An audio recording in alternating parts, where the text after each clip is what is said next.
Hello, everyone. Good evening. Happy Monday.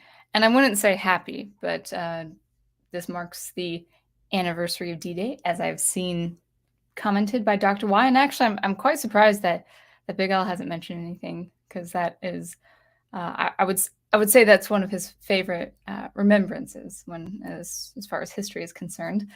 But welcome to another Monday night and a new week in the month of June. Hopefully, you guys are all doing well.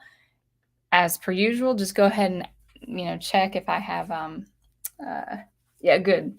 I have my audio and video just fine. Okay, I look and sound great. Wonderful.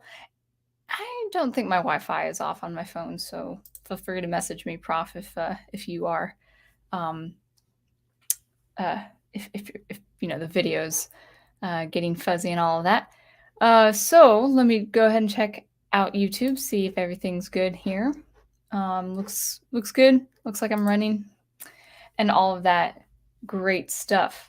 Hello. So let's go ahead and welcome the chat and then talk about. We're going to be talking about a couple of ways. Two ways I think that creators mislead people, especially when it comes to popular art, as we've seen time and time again.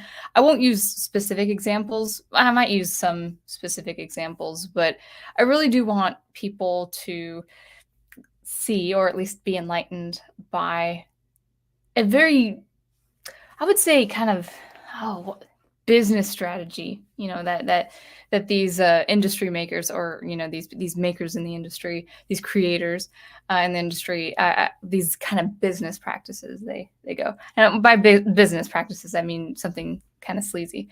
So before I just ramble on, let's go ahead.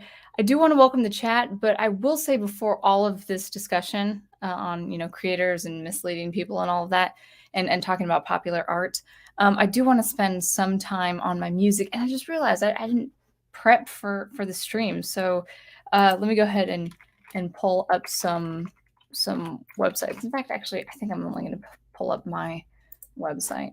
All right, so let's welcome the chat and continue from there. All right, so we've got Big Al Presents saying, have a great show, Sound Engraver. I'm having trouble with my speaking today. I did take a little bit of a nap just before getting on, so that could be it. But yeah, I needed a little snooze before coming on. Thank you, Big Al. I hope you are doing well. And then, of course, my handsome professor says, ready for your wisdom, my shield maiden, to which I answered, thank you, my fair mirror. And also thanking Big Al. And then Dr. Y talking about the 78th anniversary. Now, I would say it just feels longer. I can't believe it's only 78. I don't know why it feels much longer, like 100 years ago. It seems, I will say this, like, it seems like the bombing of Pearl Harbor is something like 100 years ago. It just feels so long. It feels like such a long time ago that all of that stuff has happened. We've got Go Team Ghost Planet, and also Daniel saying Professor Geek is making things weird. I don't think he is. He's calling me Eowyn. If you think that's weird, I don't know. I don't know about that. I feel like my voice is really pinched today. So we've got Dr. Y also clarifying, today is the 70th anniversary of the Normandy invasion. The Allies had an immense misinformation campaign set up to trick the Germans from defending Normandy. Yeah, well, I mean, we're not going to be talking about war strategies tonight. But yeah, thanks for that reminder. I do forget, unless I'm following Al on Twitter, I will forget about D-Day and all of that. So thank you, Big Al, and also Dr. Y for bringing up that day. And then Ace says, this is always a good way to end on a Monday. I think Mondays are great. Actually, my weekends are really, well, I would say it ends on Sunday, because I do work on my stuff on Monday. But I would say if I had to have a 2-day weekend, it's actually Sunday and Monday. But Saturday a little bit too. All right. Jigwatt is also in the house. Looking forward to the stream. And Zootopia is in as well. And Owen Lister. And Final Fantasy 12. And all of that great. All of those great people. Well, welcome. I'm glad you guys can make it. So we will get into this topic that I have, on my thumbnail and my title. But I do want to spend a few minutes on my music. So you might have seen, if you follow me on YouTube or Twitter, you may have seen me release 2 tracks, a recent 2-track album, if that's what you call it. I guess you don't call it an EP. I think EP is between 4 and 6 tracks, and then an album is more than 6 tracks. I think that's how they structure it. So I guess you can call it a 2-track album. I guess you cannot technically call it an EP. Actually, Spotify calls it a single. So I have 2 tracks under this album, and it's called a single on Spotify. But regardless of however you want to call it, I do have 2 new tracks released, and it's kind of thematic of the outdoors, kind of a fantastical setting of the outdoors, something woodsy. It's called River Sprint. So, you might picture a river. I have the river on the cover art of my album. Let's go ahead and just share that real quick. And then I just want to talk a little bit about music and all that, and then we'll get into our topic. So we'll share and see if that looks good. All right. Does that look good? Looks good? All right. So here's my website. You can join my mailing list for a free track. I think it's Eustress from my album. What is it called? Edgewise. My second album I released at the end of 2019. And I'm going to go ahead and scroll down.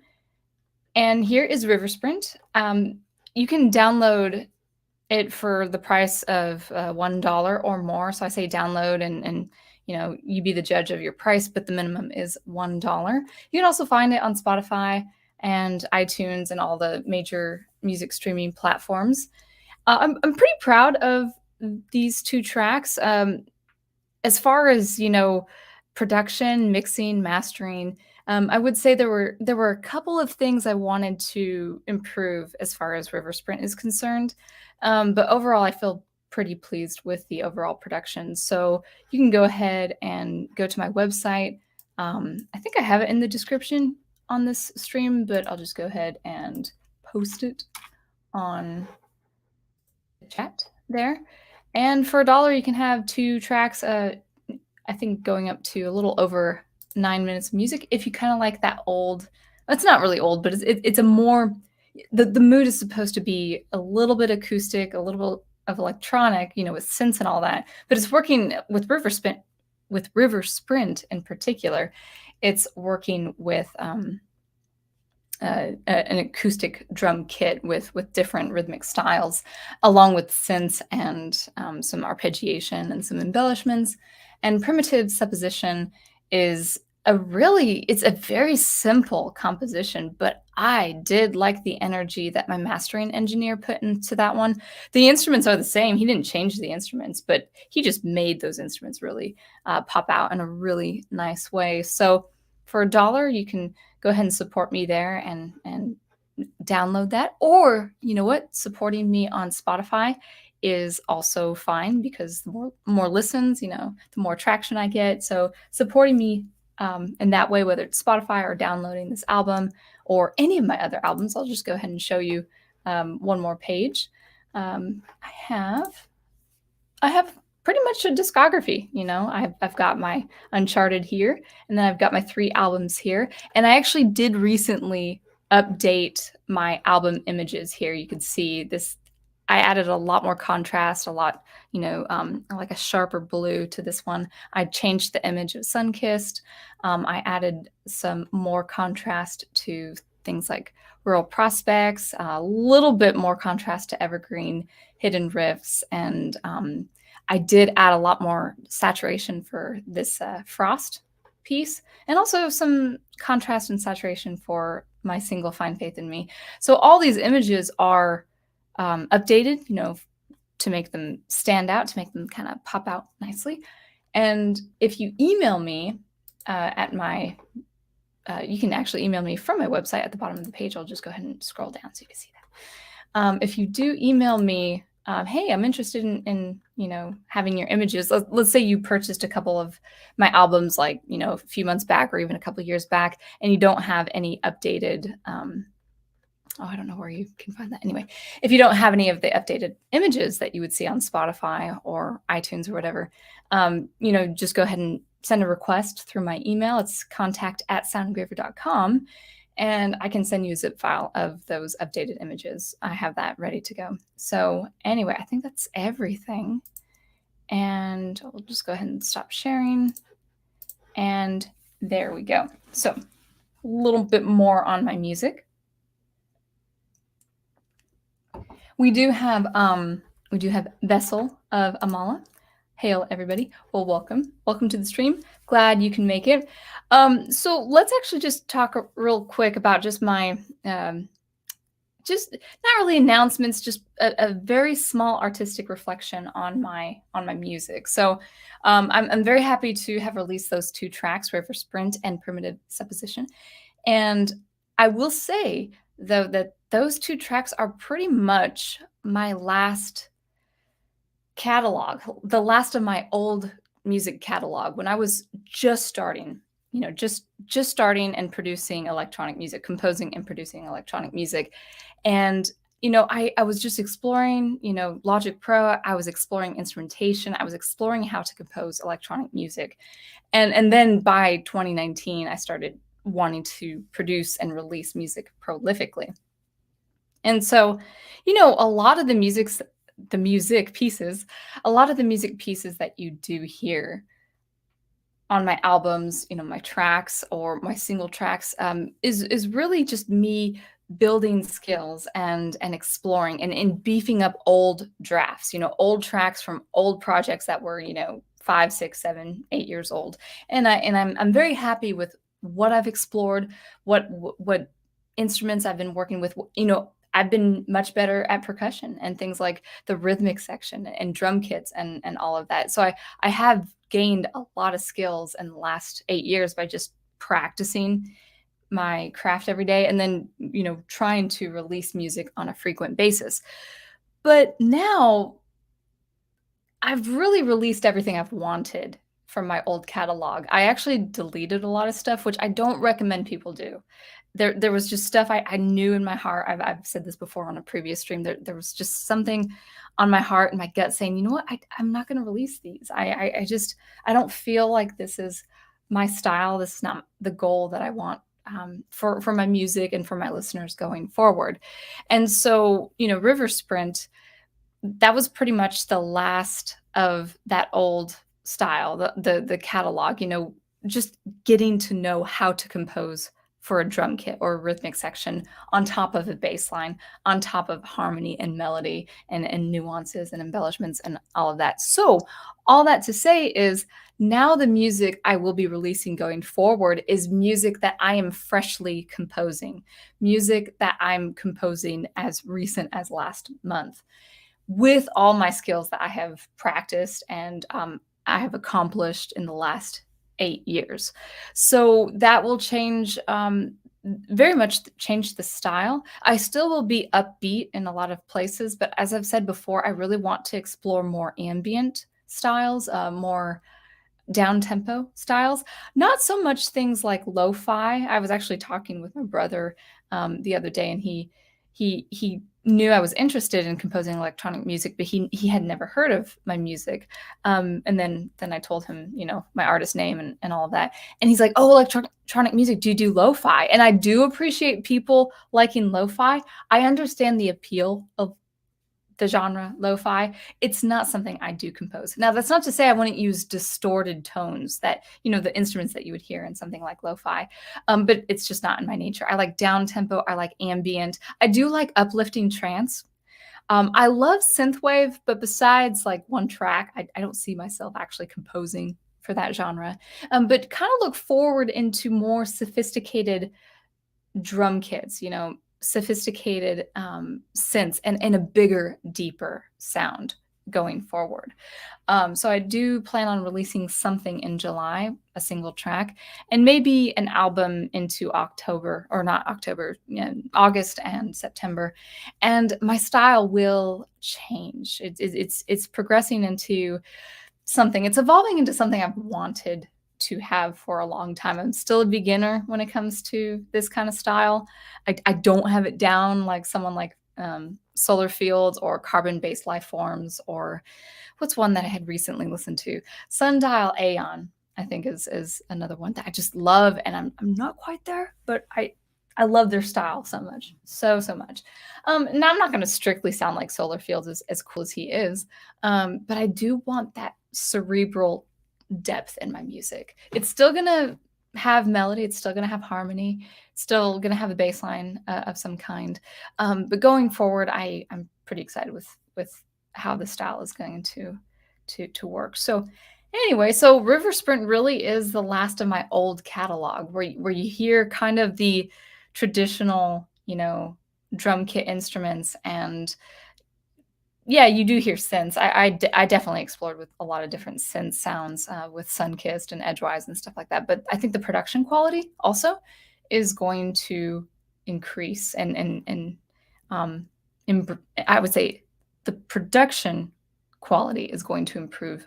So I am really excited to share my upcoming music with you in the next span of months to come, and hopefully you guys like that as well. And actually, I will say too that my tracks also might be a little bit longer. My albums, on you can see on Spotify or my website, they kind of average between 3.5 to 5.5 minutes.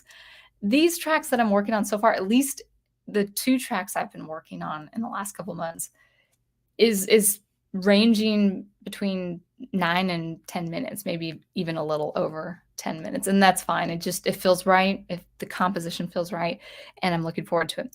So anyway, yes, thank you. I think Go Team Ghost Planet says it just fine. Sound Engraver upgrade is Sound Engraver 2.0. Yeah, exactly. I hope so. I mean, when you practice your craft for 8 years, every day for 8 years, you hope you sound better after that span of time. So that is that. So anyway, let's go ahead and just see what you guys are talking about, and then we'll talk about our main topic, which is 2 ways. I can think of 2 major ways that creators mislead people when it comes to things like popular art. All right. Okay, so Owen Lister says 2 tracks of 9 minutes worth of music only for $1? That's a better deal than what Disney could hope to offer. Well, thank you. I do like to go on the cheap end with my music. Now, that's not to say the more music I write and the longer music I write and the more quality that I have, from months and years to come, that's not to say I would keep it on the cheap end. But I really want to make my music as affordable as possible. Yes, I don't make a profit because I do invest in things like production, hiring a mixing and mastering engineer. I just do. So I have not made a profit off of my music, even though I've released, several tracks to date. So, it's people can argue they can say, and I've been told this too, and I understand the idea, the sentiment, saying, well, no, if you charge your music to for too few dollars, then people will get the impression that, oh, you're just making cheap music. Now, I did decide to make my albums, if I have 4 or more tracks, I actually will have $1 per track, even if it's like a 3.5 minute track. If it's a good quality track, I'll have $1. So I have actually upped my price. I think that I did that last year. I upped my price to $1 per track. So an 8-track album would be $8. Some people do much more than that, and some people do, they charge for much less. So it really is what you feel in your gut. It really is. So, but at the same time, I think I would say, I forgot what I was going to say. should move on with the chat. It will come back to me. So, I don't want to drag on too much before talking about the main thing. 9 tracks does remind me of the older generation techno tracks. Yeah, techno tracks. That's right. Yeah. Any tracks with a violin? Yes, actually, Incarnate, and I recognize you from your comment on a channel we were on, a video that we were commenting on. Welcome. I hope you enjoy the stream. Combining that with the energetic electric sound, I've been a fan of classical hybrids since Hooked on Classics. Oh, yeah, I remember that. Yeah, actually, so not so much. I'll let you know my 2 albums. So my very first album that I recorded and produced and composed for, Sunkissed. That was back in 2019. I think 4 of those. No, I think 5 of those tracks. I think it was 5, if I can remember correctly. Sunkissed, I think at least 4, but I think it was 5 tracks of the 8 tracks include violin and electronics. Edgewise has a track called The Mild One, and that includes my violin playing. All of it's my violin playing, recorded and performed and all that. That is another electronic track. Now, I will say, so that was just one with Edgewise, and Edgewise is a 7-track album. Now, I will say, yeah, and I can review that too. Oh, good, thank you, Incarnate. I do appreciate that. So I'll check them out. Thanks. So a couple things on violin and electronics. I really do think this is important to say. I promise I will get into the topic, but this is just me just having released music and thinking about these things. For violin, I still very, very, very, very much want to incorporate violin playing with my electronic music, and I will. But I really have had such a hard time producing even an above average sound for violin. Not with my own playing, but just the recording quality. I just have not been happy. It's either with my condenser microphone here, sorry condenser, or it's just the violin. I had to get a cheap violin with a not so nice bow.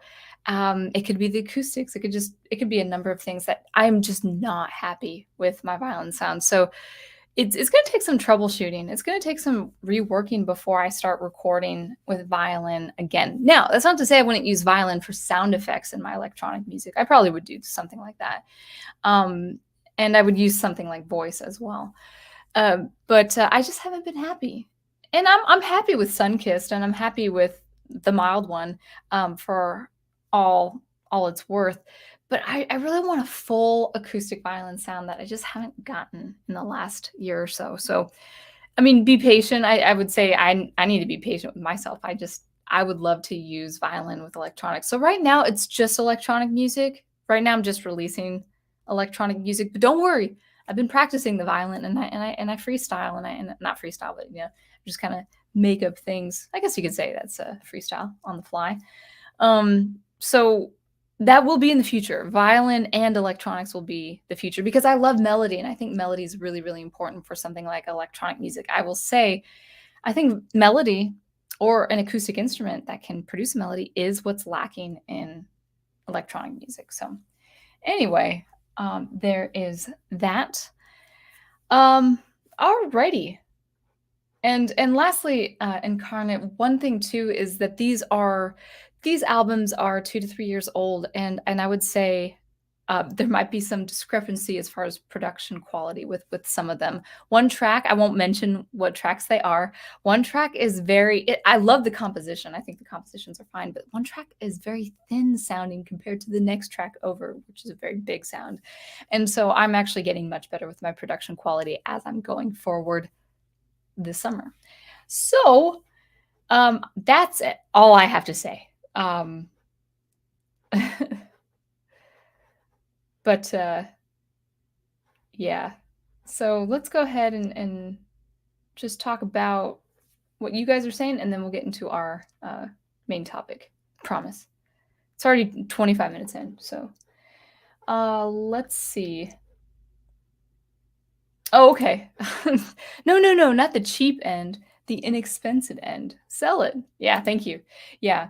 I think anything like a track can be, $1, unless it's like a mono track, or what is it called? It's like a 40-minute single track or something, that could be, if it's really well done, that could be much more. Probably the only ambient track I suggest that you might like is, this looks Swedish. Is it Swedish? Sayuli der Singularität. I can't. If that looks either Norwegian or Swedish. Wait, I don't. You'll have to tell me what language it is because I don't know. But even more than that, I can't pronounce that, so I'm sorry. But I will refer back to this as a reference. Okay.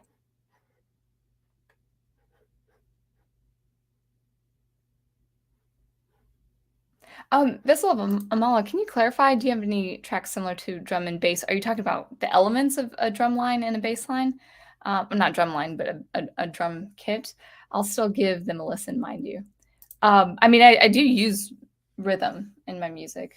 In fact, pretty much exclusively. I don't think I have any crazy ambient drone without rhythm. Does an electric violin exist? And if so, would you buy it? Yes, electronic violins do exist. I don't currently have an interest in buying electric violins because for two reasons. One, it's kind of pricey, and I would rather spend several $1,000s on an acoustic violin that I really love. And it could price pretty high. But the other thing too is, even if it's a really good quality electric violin, there's something nasally. There's something about that sound of the electric violin that I just don't care for. Even if it's got effects on it, it just sounds it sounds like a muted saxophone. One of my favorite violin players out there, actually, he's probably in his 70s, if not 80s, Jean-Luc Ponty. He's an electric violinist. And as much as I love him playing and listening to his albums, it has that muted saxophone tone that I just don't care for. Yes. You do not need a new bow. That's right. That's right. I'm happy with my bow right now. In case you didn't know, bow, violin bow, and the prof is my bow. Yeah. Norwegian, thank you. Sounds like electric violins are the Britney Spears of the string sections. Might be a comparison. Oh, it's what? No, oh yeah. But the guy who wrote it is Norwegian. I still don't get why the album was released. Oh, with German titles. Interesting. I'll have to check that out. That's very interesting. Okay, so that's enough about music. Thanks, guys, for listening to that and checking out my music if you guys wanted to. Again, even if you don't feel like buying my album, even just a listen on Spotify really does help me out there. All right. So let's go ahead and talk about the entertainment industry. My collar is crooked. That drives me nuts. Okay. I'm sorry. I can't fix my collar in real time. So my OCD is just making me just it's not crooked. It doesn't feel crooked, but it is. I'm gonna have to remember this about this shirt. All right, so it's slightly crooked, whatever. But anyway, so let's talk about the entertainment industry, really with the popular franchises and popular art. So I had listened to different things on the tube, and whether it's between creators, creators in the industry, people who make these television shows, who are part of these collaborations, maybe people who are composers, for these upcoming shows and collaborations, or maybe it's just the audience, people talking about this. I have noticed that if people are troubled by the way things are going with the popular art and the popular franchises, let's just be real. Let's just use a concrete point. If you do not like where Disney, for instance, is taking your favorite franchises and your favorite stories, well, why are they still so successful? Why is it a constant thing to see bad art, things badly produced, badly written, things that are obviously either not thought through or just completely ignored. Why do these things that are apparently bad, that apparently assault the senses? I mean, people all over the map say and agree how poor quality shows are just, coming up time and time again. And how do people get away with that? How do these creators, these producers, these studios, these writers, how do they get away with producing something bad or something subpar, but then they've got another season coming, or they've got another show coming, and all of that? Well, it's a lot of different factors. But I would say a major factor that I want to talk about is that they are actively trying to establish a new audience, if not a bigger audience. Now, you could say, people are saying left and right, saying they don't care about what the fans think. I'm like, actually, you're right. They don't care about what the fans think, because they're trying to actually establish a new generation of fans. And how do they do this? How do they do this? Or if they are talking to the old fans, how are they misleading these groups of people? How are they misleading you, the fan, or the listener, or the audience member, whatever word you like? Well, I'm going to start with the first thing of the two things that I'm thinking of, and that is, these creators of these terrible stories and these terrible shows say the same thing, and they're saying it much more prevalently, or prominently. They're saying much more frequently today, now, more than ever. And that is, I love these stories. I cherish these stories. I grew up with these stories. I'm a fan of these stories. I'm a fan of the franchise. I'm a fan of the authors. I'm the fan of the comic creators. I'm a fan of what they did back in the 80s, back in the early aughts. I'm a fan of these stories. So therefore, I'm producing this show because I love these stories.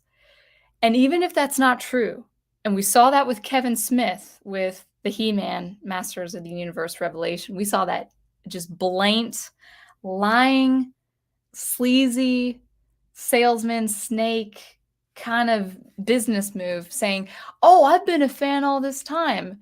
And then people watched the show.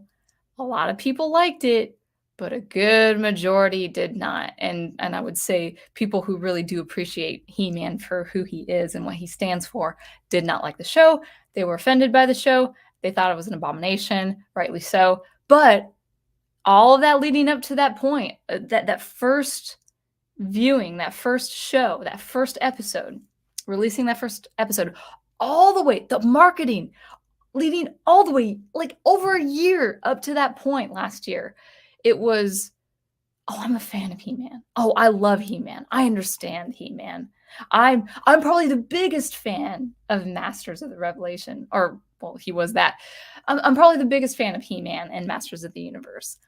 And that was a blatant, just downright lie that everyone saw after that was over, after the whole fiasco was over. But in more subtle ways, people have been saying the same thing about other shows.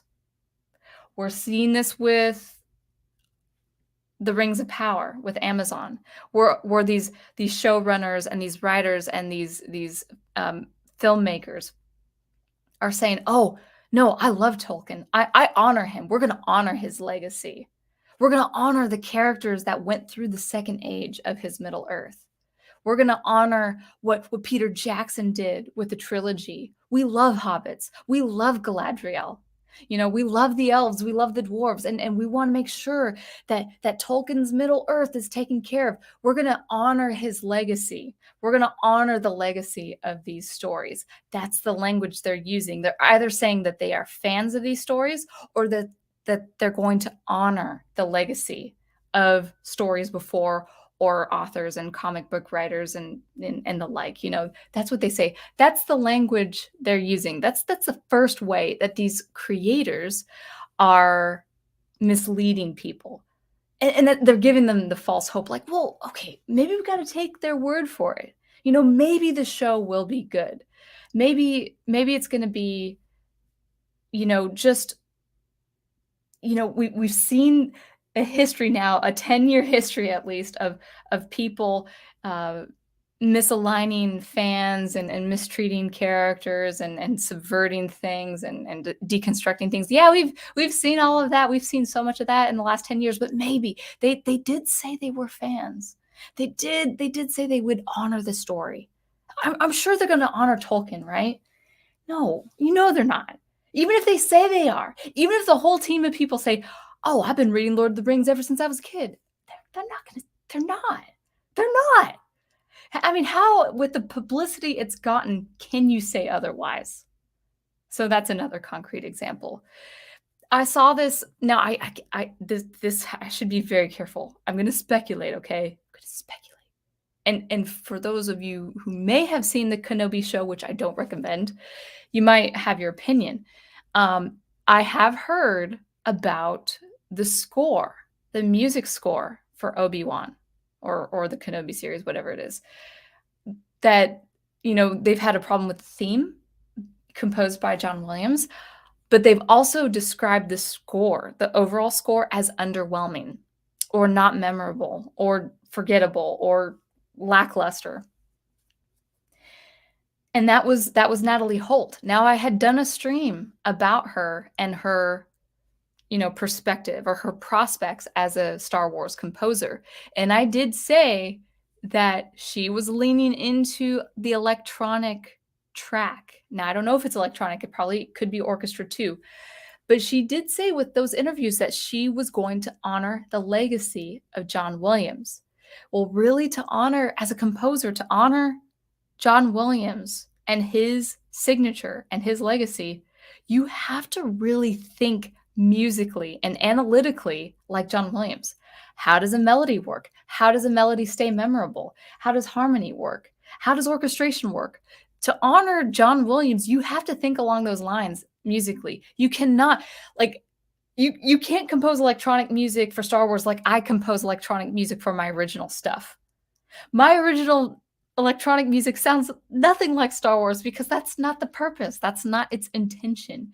It's my whole purpose for creating original electronic music is to have this eclectic, nuanced style to uplift the mood of a listener, or to have them go through listening while they're writing something, maybe writing an email, maybe writing an idea for a creative thing. That's the whole role of my electronic music. But if I were given the task of honoring John Williams' legacy, I would actually have to do as little electronic music as possible.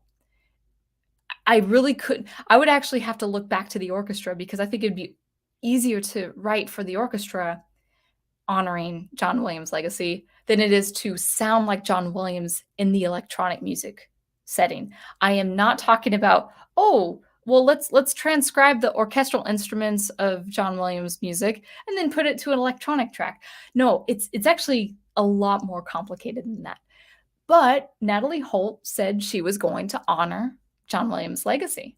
Now, for the first 3 episodes, I'm not watching the show, so I don't know. But I would say for people who did hear her track, or her music rather, does it sound like it honors John Williams' legacy? She's using that same language. Everyone is using that language, saying, oh, this show, we put our heart and soul into it because we love Star Wars. We love Obi-Wan Kenobi. Well, I mean, do they? The answer is no. The answer is no. Or if they do, they have a misunderstanding of who a character like Obi-Wan Kenobi is. They don't like Star Wars, or they don't appreciate Star Wars like they are telling you they appreciate Star Wars. Now, people might think that's an unfair accusation, but then why is so much bad happening? Or even worse, why is there subversion of characters, subversion of plot, subversion of world building? Now, I don't follow Halo. I've never been a fan of Halo. I've never been a fan of the Wheel of Time, but people are saying the characters are outright the opposite of who they are in the game, the gameplay, the game franchise, and then also the novels, with Wheel of Time. Why is that why is that so? Why is it a parody or a skin suit? When people say, "Oh no, we got to honor these characters," and then it's a skin suit. Now, I'm sorry, the stuff I have heard about Obi-Wan Kenobi, that's not Obi-Wan. As I like to say, that's Nobi-Wan. That's Nobi-Wan. Okay, he's not who he is in the original trilogy. People can gripe, they can say, you don't understand. He's suffering from PTSD and he's trying to find his way. He'll get to the spot he's in the original trilogy. I'm like, no. Cuz you can use that as an excuse, but you use that argument as it's indicative of you not understanding who this man is as a character. Yes, he can have fallen down, but he's not broken and in despair. And he's not bitter, okay? If he was all of those things, he would forsake Luke, forsake Owen, ultimately. He wouldn't even bother with Tatooine. So please, guys, enough with the nonsense. Cut it out. That's not Obi-Wan. And even though people say, "Oh, let's interpret what his life would be like, what his mentation would be, how unstable is he?" Yeah, he really would feel guilty if he saw that he had trained this boy to become this menace of the galaxy. It's like Obi-Wan is sad that he lost Anakin, his brother. But this guilt, even Darth Vader, I hear that he's saying, "You've made me this." I'm like, BS, Vader. Sorry, BS writers. You cannot pin that on Obi-Wan Kenobi. I've seen it with Ahsoka with Rebels. Like, oh, it's my fault that he went to the dark side. No, it's his fault he went to the dark side. Obi-Wan did not train Vader to kill younglings, okay?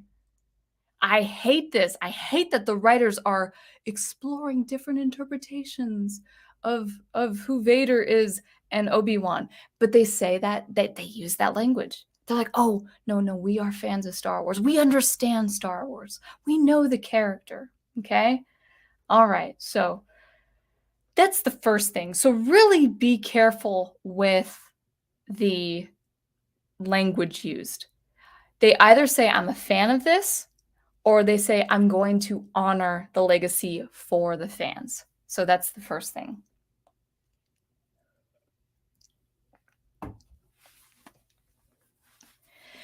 Now, the second thing is quite subtle, and I don't even know if these guys in the business, in the industry, I don't even know if they know they're doing it, but the more I hear it, I'm like, no, this has got to be a strategy of some kind. Or maybe they just believe this. So either they believe it or they're just kind of using it as a way of explaining things. So as I've said, the first thing is watch their language when it comes to saying, "Oh, I love this show," or "I love this story. I'm a fan. I want to honor the legacy." That's the first thing. The second way of using the language is actually talking about the artistic process itself.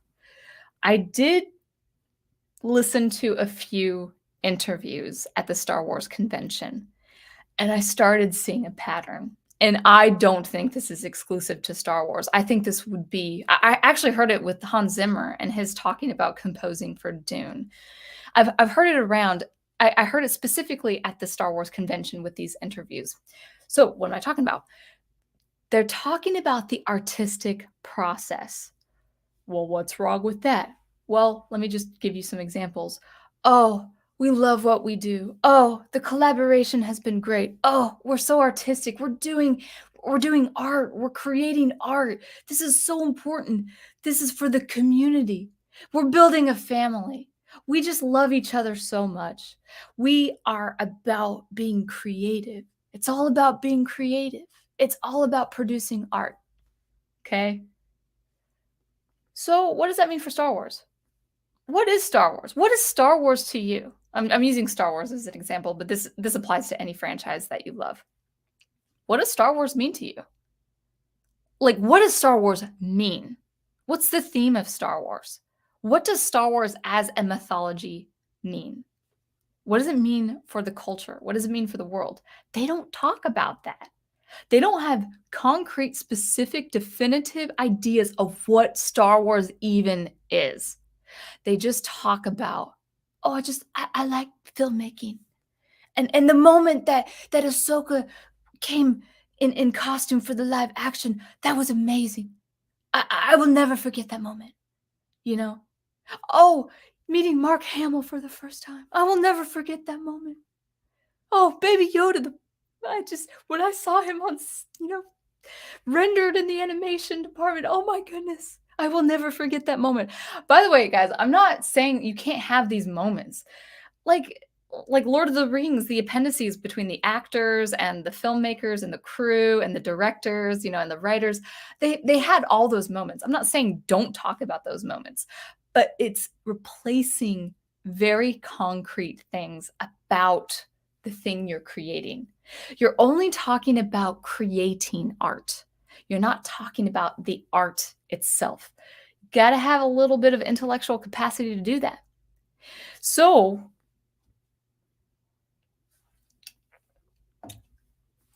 let's say someone challenges me saying, well, Sound Engraver, what is Star Wars, huh? How do you know what Star Wars is?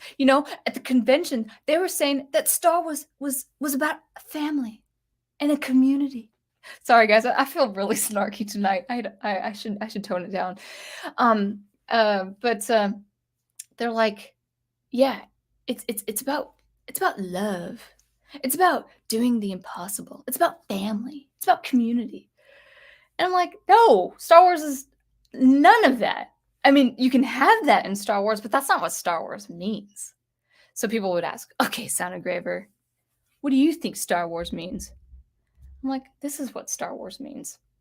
If I had to narrow it down to one singular point, one single sentence, this is what Star Wars is. Star Wars is the struggle to bring back the light.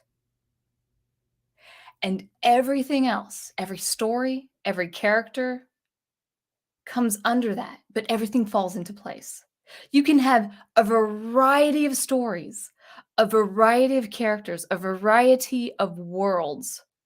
But if you don't have that number one theme in Star Wars, it will end up not feeling like Star Wars.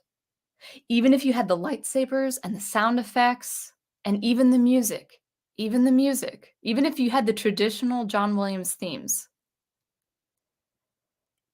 it would actually not feel like Star Wars the way Star Wars is supposed to feel.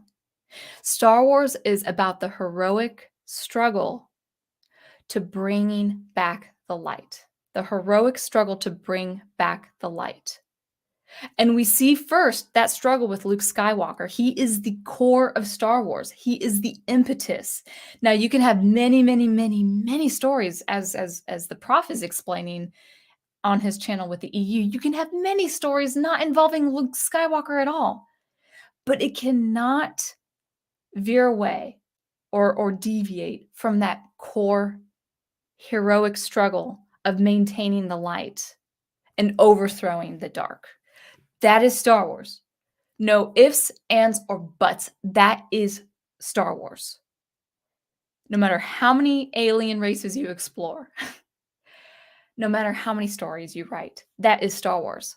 And I truly believe, guys, that the creators over at Lucasfilm, that many of those creators and many of the higher ups do not know the meaning of Star Wars, do not know that main theme. Now, you can have themes underneath that main theme, underneath that tree, that umbrella. You can have themes like family and loyalty and friendship and perseverance. You can have all of that. You can have smaller themes, like sub-themes, if you will, if that's a word. You can have those subcategories under the main theme, and you can explore those. We explore family dynamics with Luke and Leia, with the mentor mentee or teacher pupil relationship, with the Jedi and their Padawans, the masters and their Padawans. Sure, we can explore all of that, but it cannot deviate from that main theme.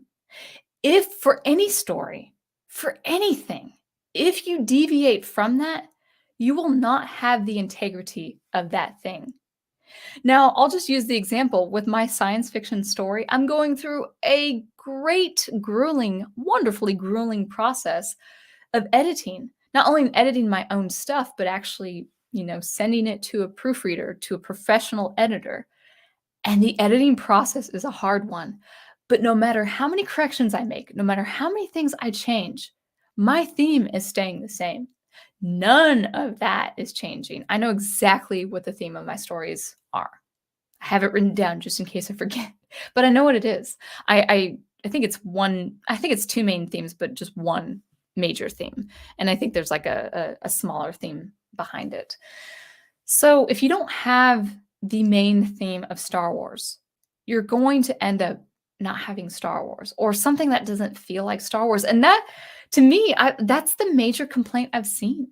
That's the major complaint I've seen among fans where they're like, this doesn't feel like Star Wars. I wonder why. It's like because they don't understand what Star Wars is. They don't understand that main theme. Themes are important. The message of Star Wars is important.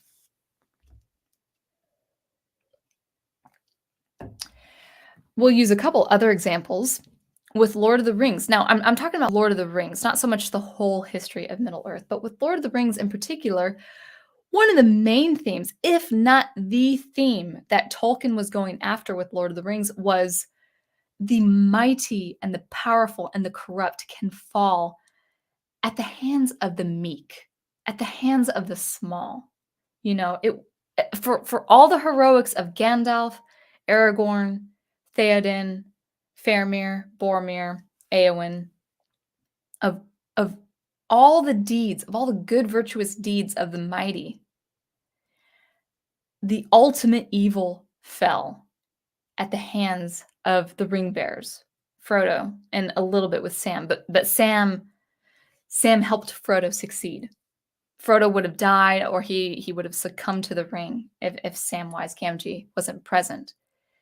But even Aragorn as king, leading his men, leading Gondor, and leading the Rohirrim to the gates of Mordor, even he would have lost. Gandalf would have lost.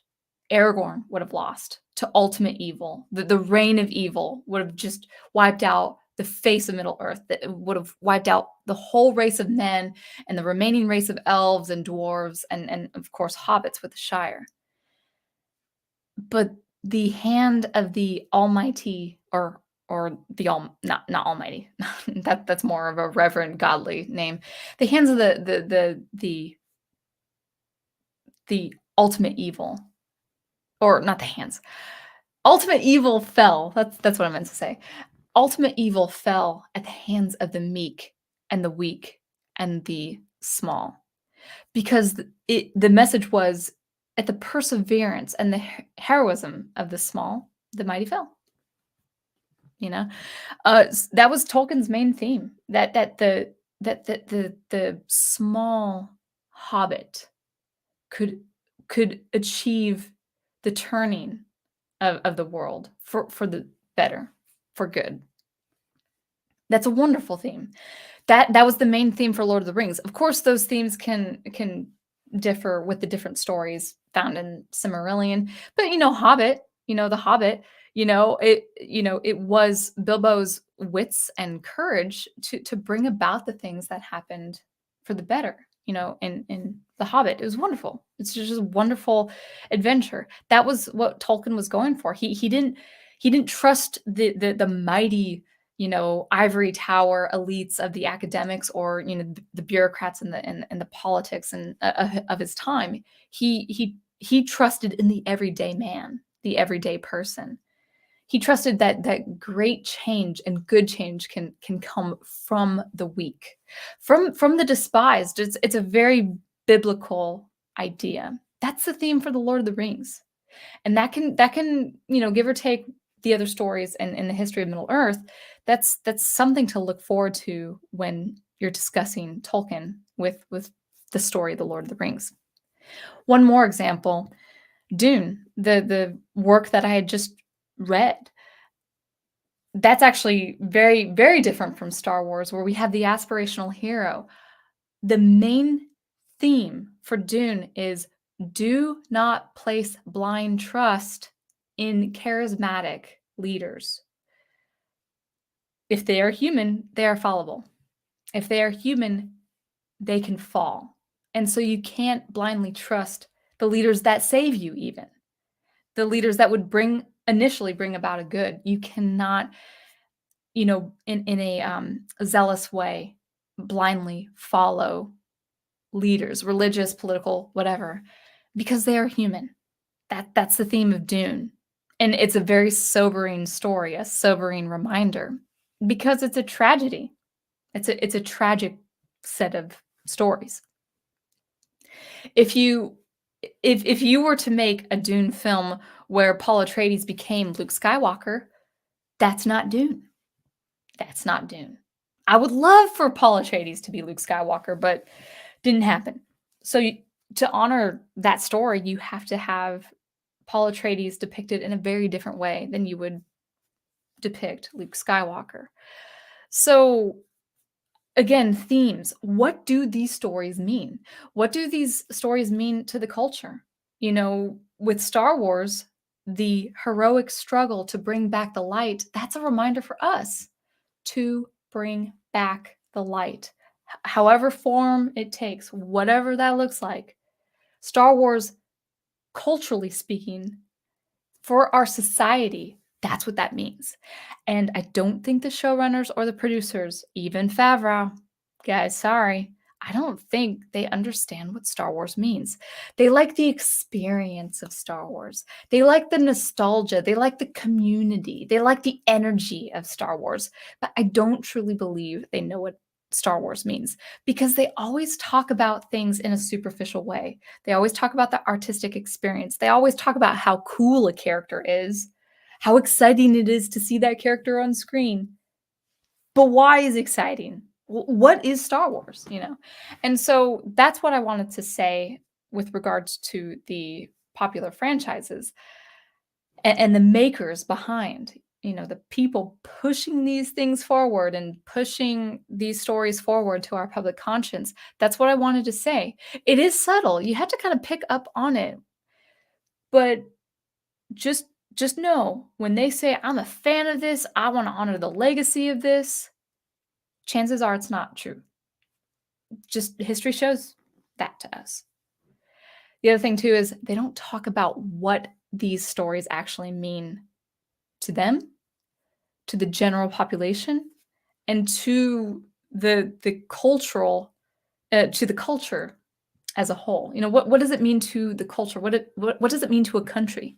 What does it mean to people, like to Americans? Like, what does Star Wars mean to Americans? I mean, they can't be specific like that. They can't be specific like that. What would Star Wars, I mean, even me, what would Star Wars mean to me as a Christian? Well, it's under that theme. It's under that main theme that no matter what you do, persevere, heroically persevere to bring back the light, to bring back the good. So that's what I want to say. They don't talk about that. They don't talk about the meaning of things. They don't talk about the theme of things. They talk about the superficial side of it. They talk about the accidentals. Star Wars isn't lightsabers. That's an accidental of Star Wars. Is that how you would phrase it in philosophy? That's an accidental. Like who I am as a person is different from me having blue eyes. Having blue eyes is an accidental. Having fair skin is an accidental. I've got freckles too. It's not completely fair. Blonde, dark blonde hair. That's an accidental. That's not indicative of me as a person, who I am and what I fight for and what I'm about. Even with lightsabers, things like with lightsabers and Wookiees, as cool as those things are in Star Wars, those are the accidentals. I think I'm saying that right. I hope I'm saying that right. Correct me. That's a philosophical term, I think. It's accidentals, and what's the word for inherent? I forgot. Anyway, so maybe I shouldn't even use that example. But anyway, yeah, as cool as Wookiees and moisture farming is, pod racing or whatever. No, that's just world building. It's really cool, and it distinguishes Star Wars from other science fiction and fantasy, but it's not what makes Star Wars Star Wars. At the end of the day, it's not what makes Star Wars Star Wars. We all know what Star Wars means. Thank you. Incarnate wants to say innate and intrinsic. I think there's a specific word though, but we can use innate. We can use intrinsic as well. Yeah. So the prof is saying accidental versus essential. Is that the word? Because it does sound familiar. I feel like Fan Man would know. RJ from the Fourth Age has spoken of this, and then also Fan Man. You're making a good analogy. Yeah, thank you. I appreciate that. Yeah. So just kind of listen to these people creating these stories. They're like, yeah, it's about making this place in Middle Earth look like Rivendell that Peter Jackson, did so well back in the late 90s, early aughts. I'm like, that's very superficial. That's not what defines Lord of the Rings. I mean, Peter Jackson knew that too, you know. Um, but at the same time, they're not even making things well produced. One complaint I've been hearing about recent stuff is that things are so dark. Things are so dark on the screen time. It's like, or on the screen, on not screen time. Things are really hard to see, and I'm like, okay, I don't have the best of eyes, but when I hear that complaint, when I hear the complaint, it's like I can't see this character because the screen is so dark. I was like, that's kind of a disservice to the visually impaired.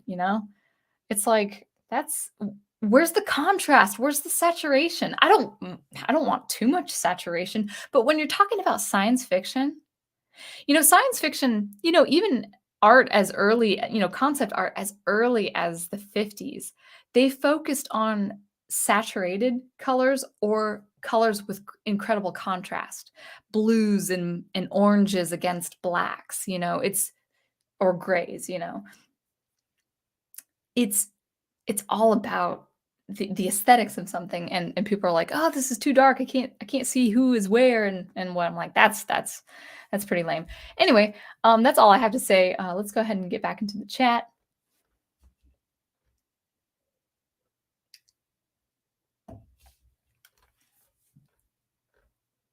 Oh man, lots of people have stuff to say. All righty. Cool. I'm scrolling up, and I'll get through the chat as much as possible. Incarnate's making fun of me about fixing my collar. Yeah, I know. I do apologize. Now I'm second guessing myself.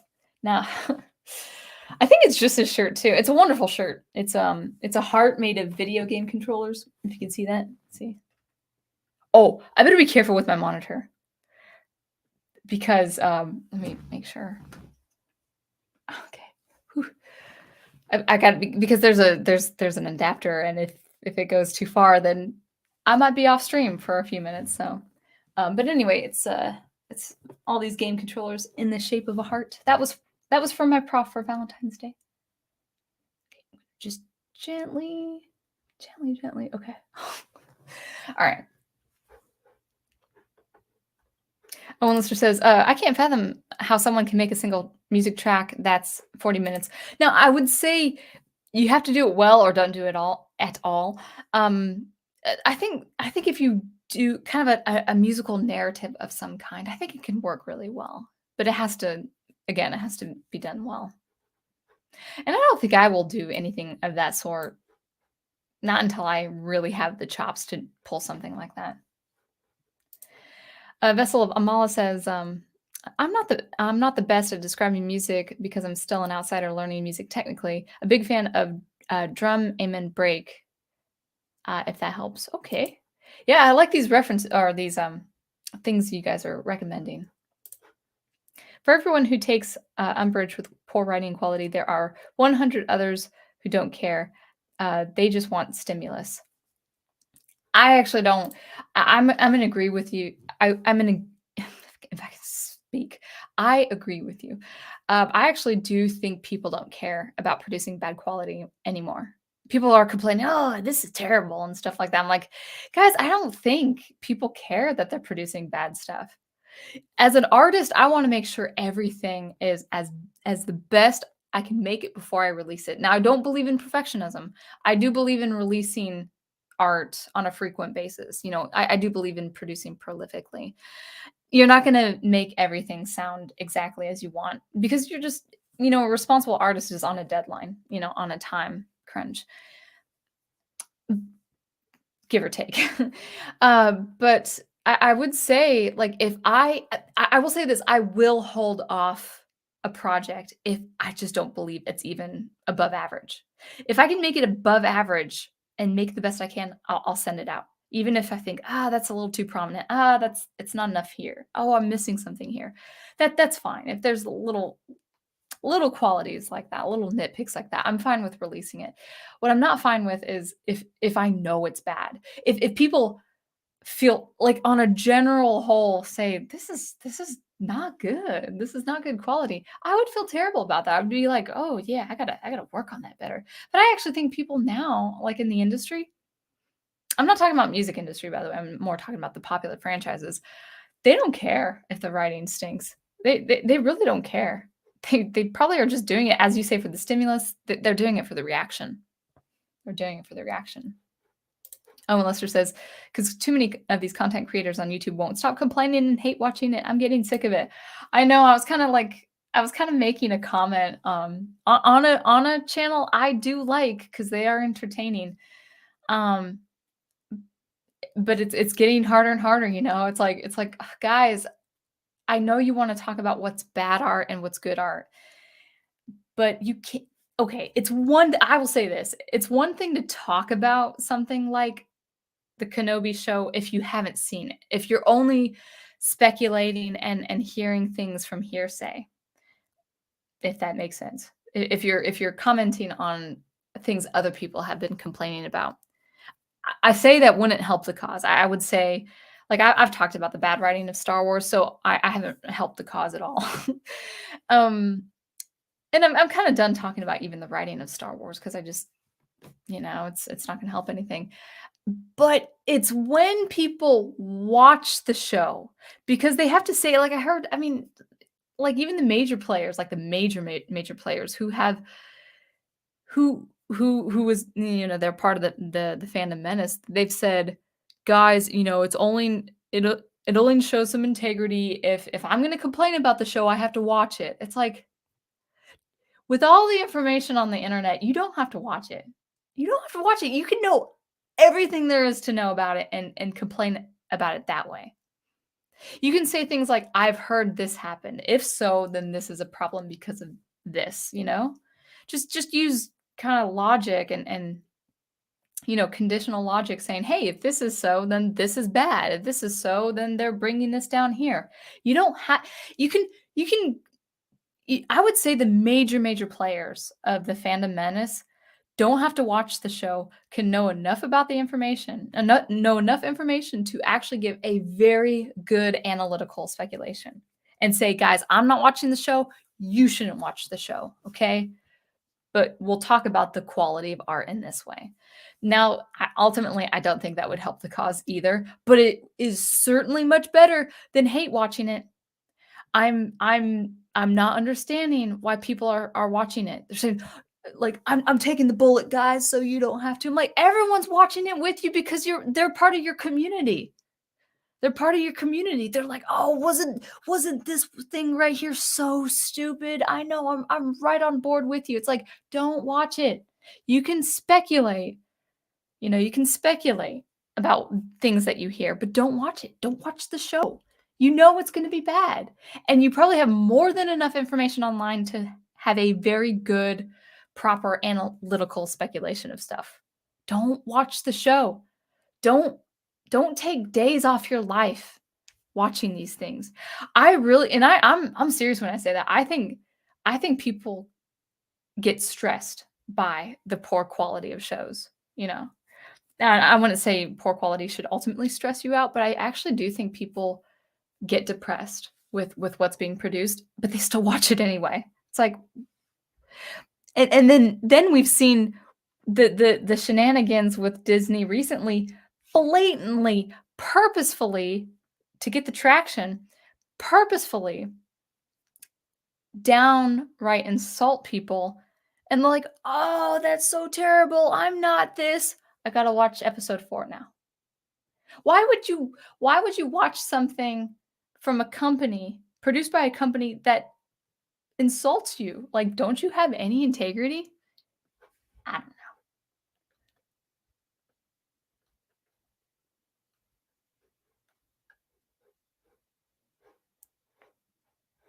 I'm so big fan of that I want to change everything that is problematic about it. Yeah, exactly. Yeah, Vessel, you raise a good point. If you're such a fan of these things, but you change stuff to avoid the problems, you're not a fan of it to begin with.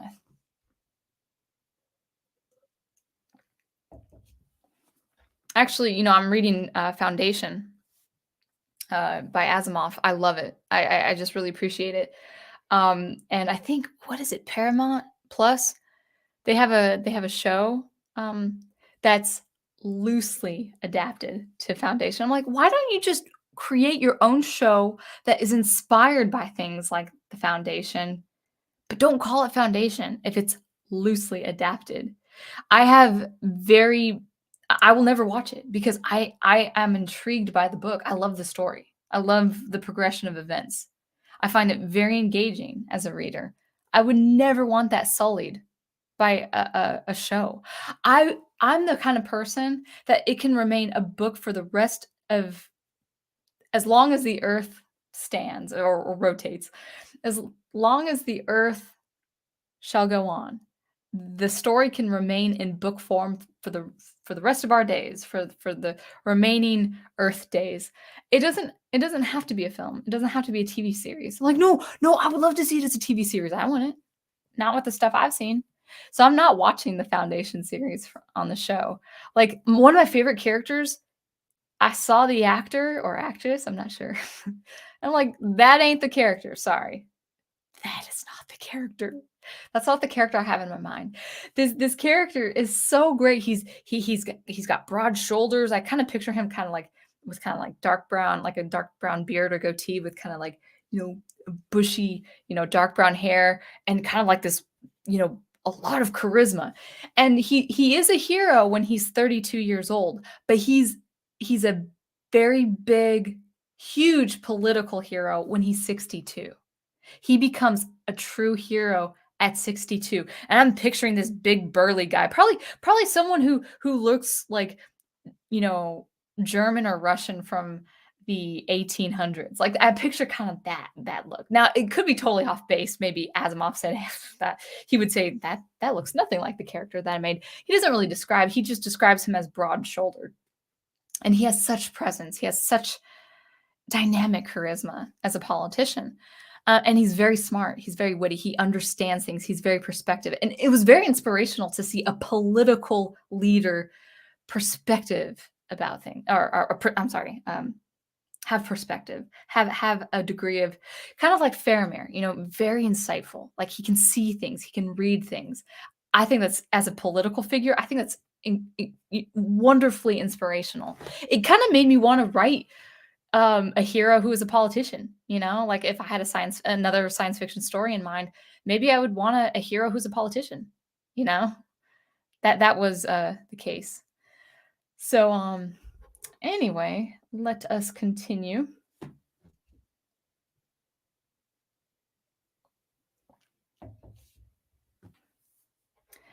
Gross hyperbole is a dead giveaway. Yep.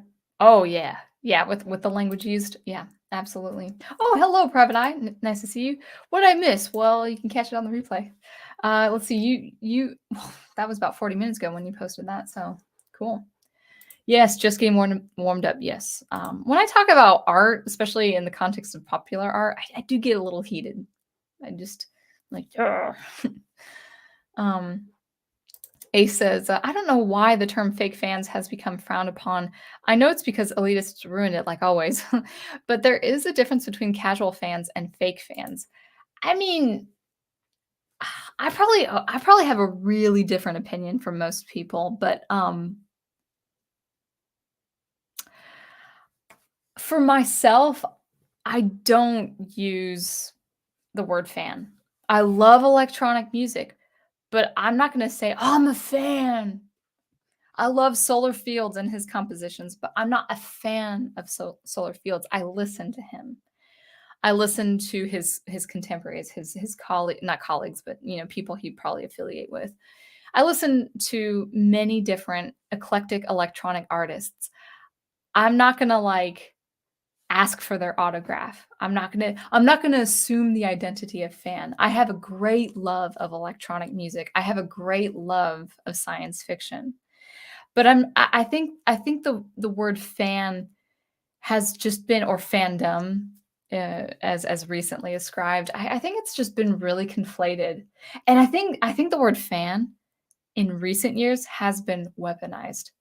I think people have weaponized against fans, I would say true fans of things like Star Wars, or fans themselves, really take on this kind of idolatry. Like, I'm a fan of this, and therefore I have to collect everything, or I have to consume every show because I'm a fan. It's like this identity crisis. It's like, I love the violin and I'm a violinist, but I'm like, I'm not gonna call myself an avid fan of classical music. I enjoy a lot of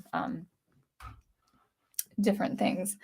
So I would say I think the word fan, or being a fan, has caused a lot of many misconceptions, and I would say confusion. I would say all around confusion.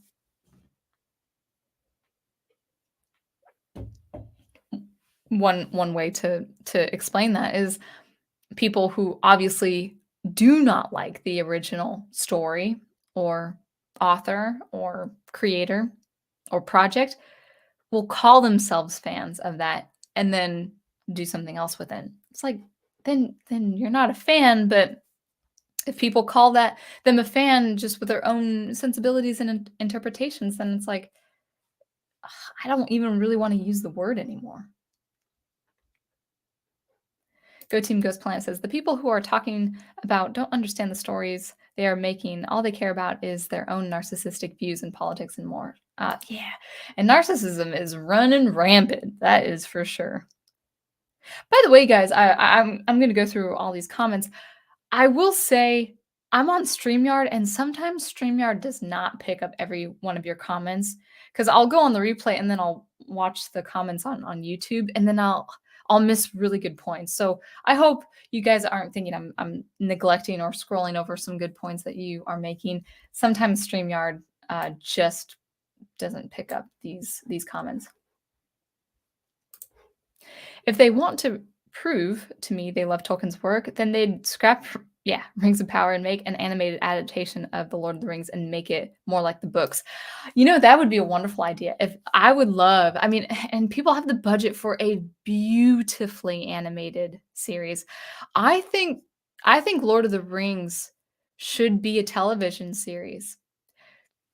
Just, a few seasons, 30 minutes long or whatever, but have it be stunning animation, like 2D animation with, 3D technique or painting or something like gorgeous, gorgeous art style. We've got the budget and the technology for it now. And I think the Lord of the Rings as the story, and with scenes like Tom Bombadil and Goldberry, the Borrowaits, or is it Whites? Borrowaits, Old Man Willow, the Old Forest, things like The Scouring of the Shire. Oh my goodness, that would be so fun to see as an animated TV series. Um, I don't trust anyone now, but yeah, like, why would you, like, man up Galadriel instead? It's like, that doesn't sound fun.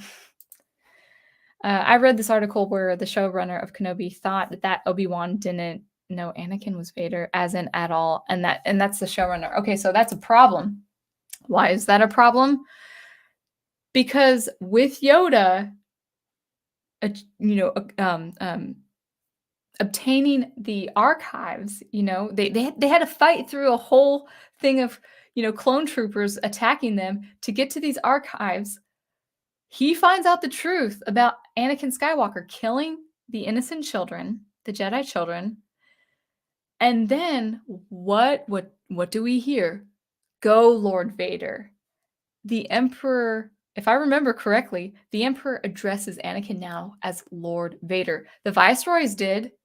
Pretty much as soon as he killed or allowed Palpatine to kill Mace Windu, he became Vader at that point. And then, the Emperor addresses him as Vader.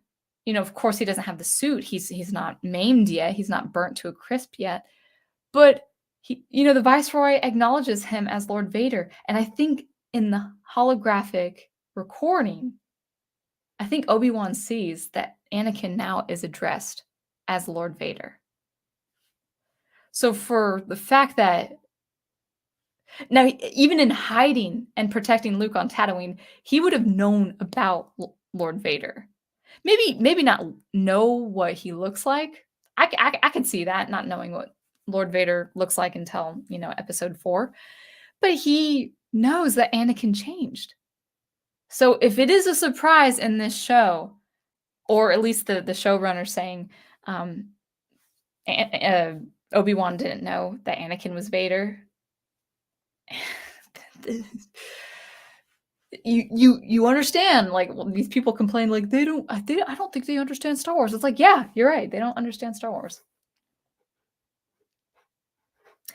And it's true, Go Team Ghost Planet, all they care about is their own nihilism and deconstruction. Yeah, they can't have anything good. Obi-Wan can't be a heroic character because heroism is good, and everything has to be bleak and sad and depressing.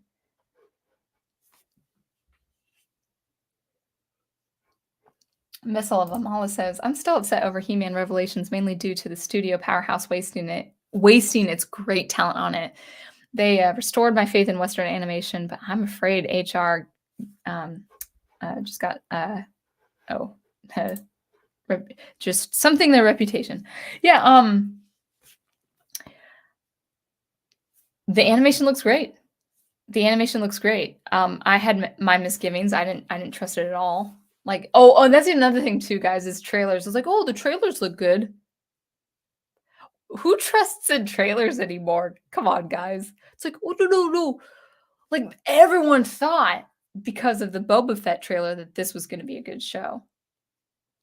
That didn't turn out that well, did it? So you can't even trust trailers. But I didn't care for what the trailer looked like with the Masters Motu Revelation. I call it Motu. Mark of the Unicorn. Isn't that the analog interface for recording? It's a musical piece of equipment. I'll call it Motu. But it's not Mark of the Unicorn. It's Masters of the Universe. But anyway, the animation looked great. I thought that could really work for animation. Now, people had a problem. I would say this is a nitpick. People had a problem with Prince Adam looking kind of small and young. It's like, actually, that would make more sense. The reason why he looked like He-Man in the original Filmation is because they had limited budget and capacity, where they could only change the hair color, the skin color, or the skin tone and the clothes. So Prince Adam, of course, you kind of have to stretch your imagination a little bit that they were two very different people, and because people wouldn't have suspected, right? But they had a very limited budget and capacity for making Prince Adam look very different.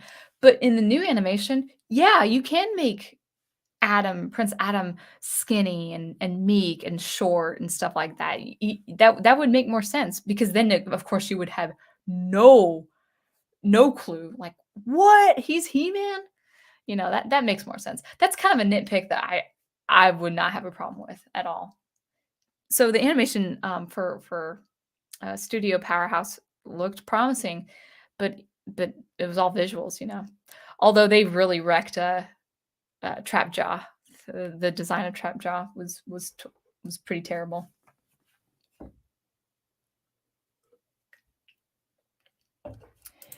Incarnate says, I'm very curious what their definition of honor is, because I'm struggling to match their actions with known and accepted definitions of the word. Well, the thing is, I haven't even heard that kind of word be used anymore. So, yeah. You do wonder, huh? And bad writing. Yep. Narcissism, nihilism, deconstruction, and bad writing. Well, bad writing supports their agenda there. Yeah, Owen Lister makes a good point. Electronic music isn't a good fit for Star Wars. Tron, yes. Star Wars, no. Yeah, and I love electronic music, but their creative compositional choices with electronic music has not been right. It either sounds like Blade Runner or it just doesn't sound. See, you can make electronic music sound bad. And people say, "Oh, The Mandalorian, Book of Boba Fett was great music scores." They're actually, as far as standards of composition is concerned, not great at all. Not great at all. But see, it's experimental. See, that's the whole lie about electronic music. It's like, "Oh no, electronic music is experimental. Doesn't matter if it sounds bad." No. Compose electronic music like you would compose for the orchestra. Work with the standards of music, a rhythmic line, melody, bass, harmony, embellishments, nuance, structure, a narrative. All those things apply to electronic music too. And they did not achieve that with what's been shown in Star Wars. Not at all.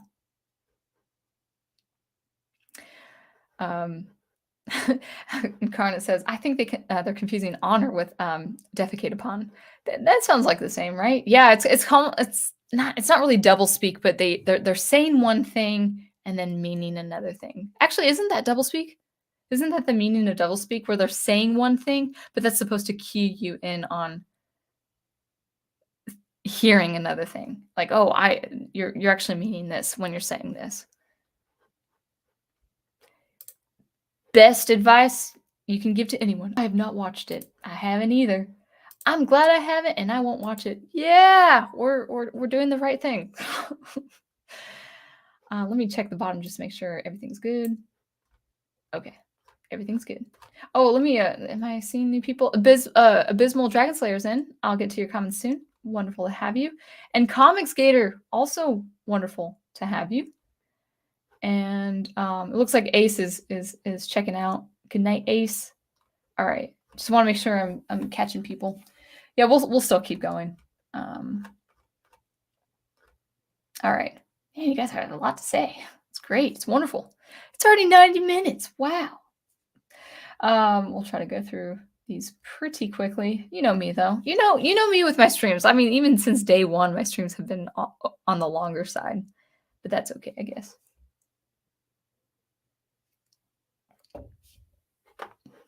And Karna says, at this point, you just have to hope. You just have to hope your treasured IP stays under the radar for the next 10 years. Anything that gets touched now, with rare exceptions like Top Gun, is going to turn to poo. Well, thank you for saying poo instead of the other word. Actually, we don't swear on my. If we can, we try not to swear on my stream. But yeah, no, that's absolutely right. I had heard that I think they were going to make a sequel to Tron Legacy, which would be like the third installment of the Tron story, the third installment. And once Disney got a hold of Marvel and Star Wars, they kind of scrapped the idea. Like, nope, we got popular franchises now, so no Tron third installment. And I'm like, that probably is the best thing that could happen to a story, is not having Disney have their hands on it. So I'm fine with Tron ending the way it did with what was her name, Cora, and I forgot the name of the characters, Flynn's son and all that. So yeah. Me too, Gigawatt. But you know what? At the same time, I'm not, because I'm not surprised and I don't watch the stuff. I read the old stuff.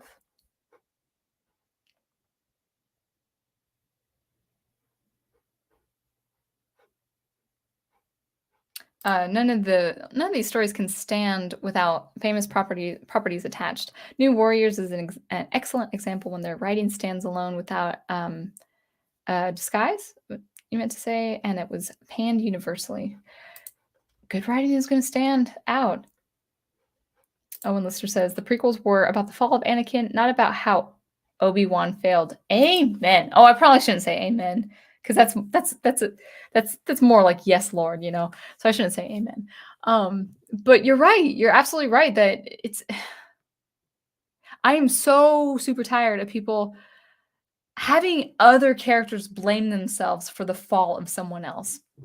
No matter how close you are to someone, if they choose to do what they do for the worst, yes, you can grieve, you can go through the emotions. You can in some respects say maybe I could have done better. You can say that.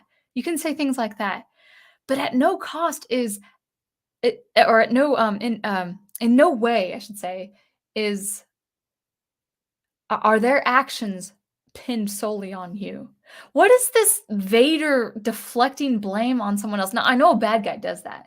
You know, I'm not saying villains don't do that or bad guys don't do that. They'll say, "No, it's your fault for making me this way." Of course, there's room for that for a character, but this isn't Vader we're talking about. This is the writers of the show. There's like, "Oh, we got to put the blame on Obi-Wan. That's why he's struggling." And you know, I heard that he's saying things like, you know, not everyone's good and stuff like that. It's like, well, that's true, but why, first of all, why are you saying that to a 10-year-old kid? And second of all, um, you should be the Obi-Wan protecting Luke because you have hope for this boy. It's like weird. It's just it's really strange. Star Wars is about the oppressors and the oppressed, and about the usurping of the patriarchy. Obviously, yeah, I know, right? People still think people still think, the Inquisitor lady, is gonna be lectured, you know, like Obi-Wan is gonna bring the light, back to her, and she's gonna be redeemed. She may be redeemed, but there ain't no way Disney's gonna have a middle-aged, blonde-haired, blue-eyed Scotsman, you know, lecture a person of color.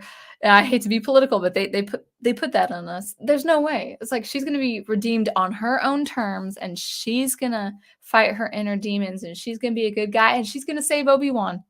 And maybe she'll even save Luke. You know, she's gonna save Obi-Wan, which would ultimately save Luke, who ultimately saves Vader. If Ahsoka's not gonna do it, it's gonna be some other female character who is at the end of the day not important.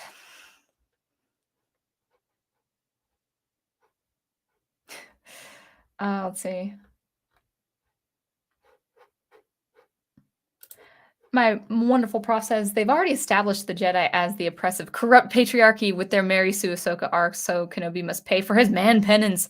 You know, that's another thing. That's another narrative I can't stand. And this is among fans.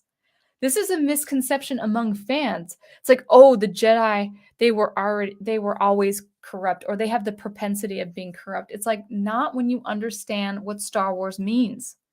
The Jedi did fall. They were involved too much in politics. You know, the Jedi of Anakin's time. But that's not the nature of the Jedi.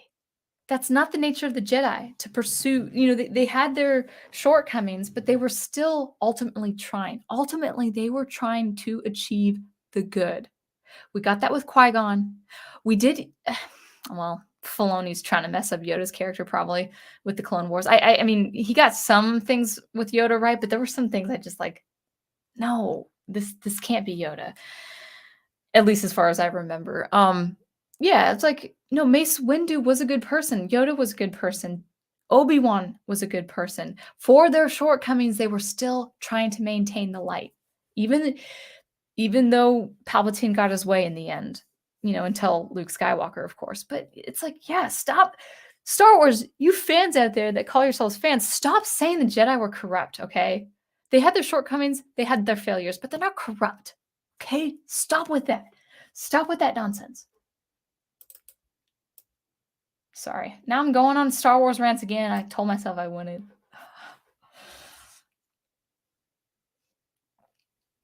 Yeah, yeah. Good point. All modern creatives care about is eye candy and member berries. Final Fantasy fan says, "We are fans of Star Wars. Really, we are. Yeah. Did you bother looking into Star Wars, such as themes or tones, or what it means to everyone who watched the original trilogy or the prequels?" Well, they're trying to undo the originals with their new stories. So no, I don't think they bothered understanding the meaning of anything. Snark it up. Let the snark fly. It's the only language the majority today speak. Yeah, snark with truth though. And being decent and polite. You gotta have some of that. Do it. Release your snark. I dig it. I mean, the final episode is the Return of the Jedi. Return to the light. Exactly. And it starts with Luke Skywalker, but it doesn't have to only be Luke Skywalker. It could be all the Jedi from ages past to the ages going forward.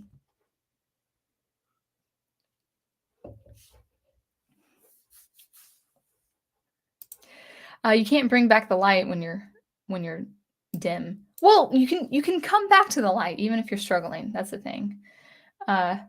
Themes are overrated. All you need is feels, whimsy, and subversion. Yeah, I hear the snark there too. Dr. Y says, to them, Star Wars is just space wizards with laser swords. That's how they pretty much describe it anyway. I know. It's like, yeah.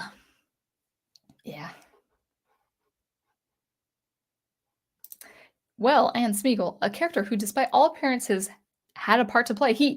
And Frodo at on Mount Doom, when the lava and the fires are coming down upon him and Sam, he acknowledges that.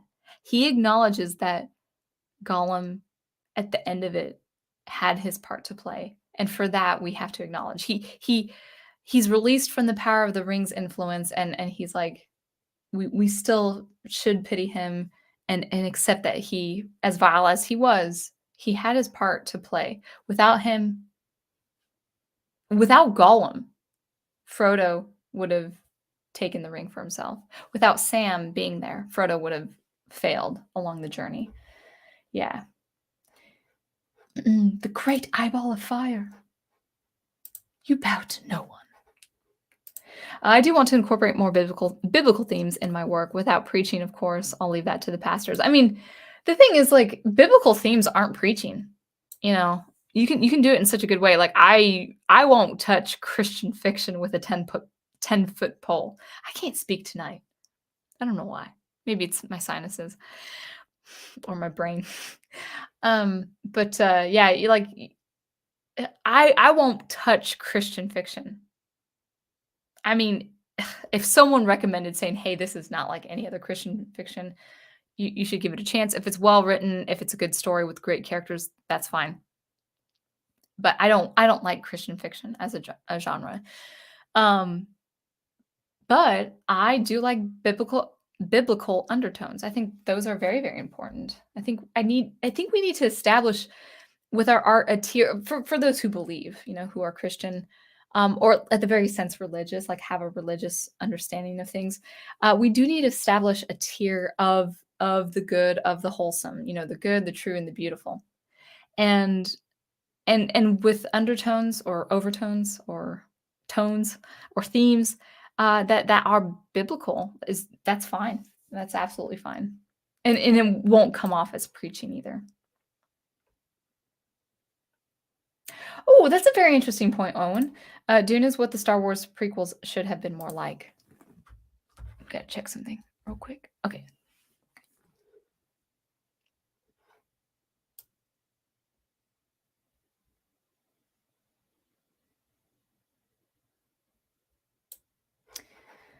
Dr. Y says the second series, is this Tron? 2015 and 2016 was a soulless reboot playing on the member berries of the first series, but lacking lore theme depth of the first. What are we talking about?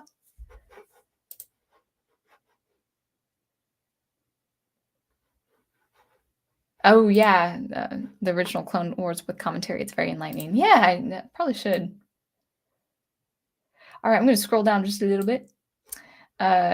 Modern hero writers, past writers, they emphasize that The light was never worth it. Humanity will always be dark and should be embraced, and this should be embraced. Anyone who tries to aim higher should be punished. I know, I know. Now, the thing is, that kind of sounds like a really good premise for a story. It sounds like a good premise for like a fantasy story, whether it's space fantasy or sci-fi or whatever, or you know, high fantasy like elves and fairy folk and all that. No, it sounds fun. Like it does. That's the world we live in today. Really kind of sounds like a fantastical premise of another story. Yes, in theology, for examples, the accidentals of the Eucharist remain bread and wine, while the essentials become the body and blood of Christ. Way to slip in that Catholic theology there, my love. To be fair, these projects are a disservice to people who can see and hear perfectly well. Also makes you wonder. Also makes you want to forsake your senses. Aptly put. Yeah, and as far as Star Trek and Star Wars, it's the battle of, you know, light versus dark, good versus evil. Very, very simple stuff. Very simple stuff. Ooh, Final Fantasy fan says of Final Fantasy. Final Fantasy can be any kind of story because fantasy comes in any form of story. Final Fantasy is about hope against adversity. Yeah, there you go. Hope against adversity. Thank you. I appreciate that. Yeah, my beloved gave me that. He gives me great geeky shirts. Incarnate, are you familiar with Professor Geek? He's doing EU stuff, Star Wars EU stuff. And he doesn't take the Disney Star Wars nonsense either. That's actually probably how we started dating. To be honest. Yeah, exactly. Yeah. I try to comment to engage with the community, but sometimes I feel like I can be a little too opinionated on other people's shows or videos. I still try to be respectful. All right. Well, thank you. Awesome. I love that. I try to also be on point and concise. Streaming, can't guarantee that. Usually it's like a flow of thoughts in real time. So sometimes I misspoke. Sometimes I do misspeak, I think is a word, right? See, so that's one thing with streaming. You're like, is this a word? That's not a word, you know. Abysmal Dragon Slayer, good to see you. Some people purposely write things badly just to get a reaction. Exactly. That is the nature of our times in the entertainment world today. One of the showrunners on Star Trek Discovery said he made decisions just to tick off old fans. Yeah, I had heard that was true with Wheel of Time. That's going to be true with Rings of Power. That's true with all of it. They're writing these things to get a reaction. People say, "Oh, these guys are so incompetent." I'm like, "No. I think they're very competent. I think they're very competent in producing bad art." It's like, well, how are you competent in producing bad art? Because they're strategic about it. They're purposeful. They have purpose. They're very intentional about producing a specific thing for a specific effect. It takes a degree of skill and competence to get just that. And you're right about that. You know, I think I just think that's the case. Just think that's the case. Anyway, moving along down. Uh-oh. Did my Okay, my video froze on my end. Did you guys Are you guys cool? Let's see. I'm gonna let me put this here. Can you guys double check if video was fine or audio is fine? Because I totally saw myself freeze on that end. Looks like Wi-Fi is good. I probably should shut this off. All right. Okay. All clear here. Good. All right. Thank you, guys. So moving along down, I'll try to wrap it up in the next 15 or so minutes because I've got stuff to do. All right. Yeah, exactly. I never watch these shows because they all subvert the exact expectations. Yeah, the same expectations, huh? Isn't it funny how that works? Yep. Let's see. All right. Yes, if I know how the scene goes, if I know how the dialogue is, I don't need to actually watch it. Blows my mind that people insist otherwise. Oh, yeah, you're talking about people who would watch it. Yeah, I don't mind these YouTubers speculating and talking about bad art and good art and what that is, but don't feel like you, oh, like I have to maintain my integrity to watch it so I'm truthful about my analysis of it. No, no, not at all.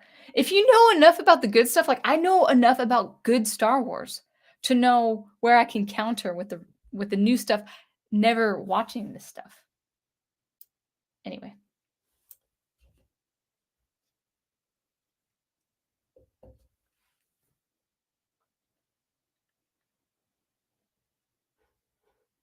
If you want to critique the acting or music or visual effects, yes, you need to watch it. Otherwise, viewing doesn't add squat. For the film score, I know film score works for the visuals, but I'll listen to the soundtracks and I'll see if it's quality as its own music and how it fits. Again, I would assess it differently than just an objectively absolute piece of music with no program, no video game, no movie, but I can if I can hear the soundtrack, I would know, but I'm not even gonna bother with the soundtrack for Kenobi. Maybe a comment or 2, but I'm not gonna say, "Oh, what do I think of this?" Because I already know. I already know what I don't even have to have heard the soundtrack to know what it's gonna sound like.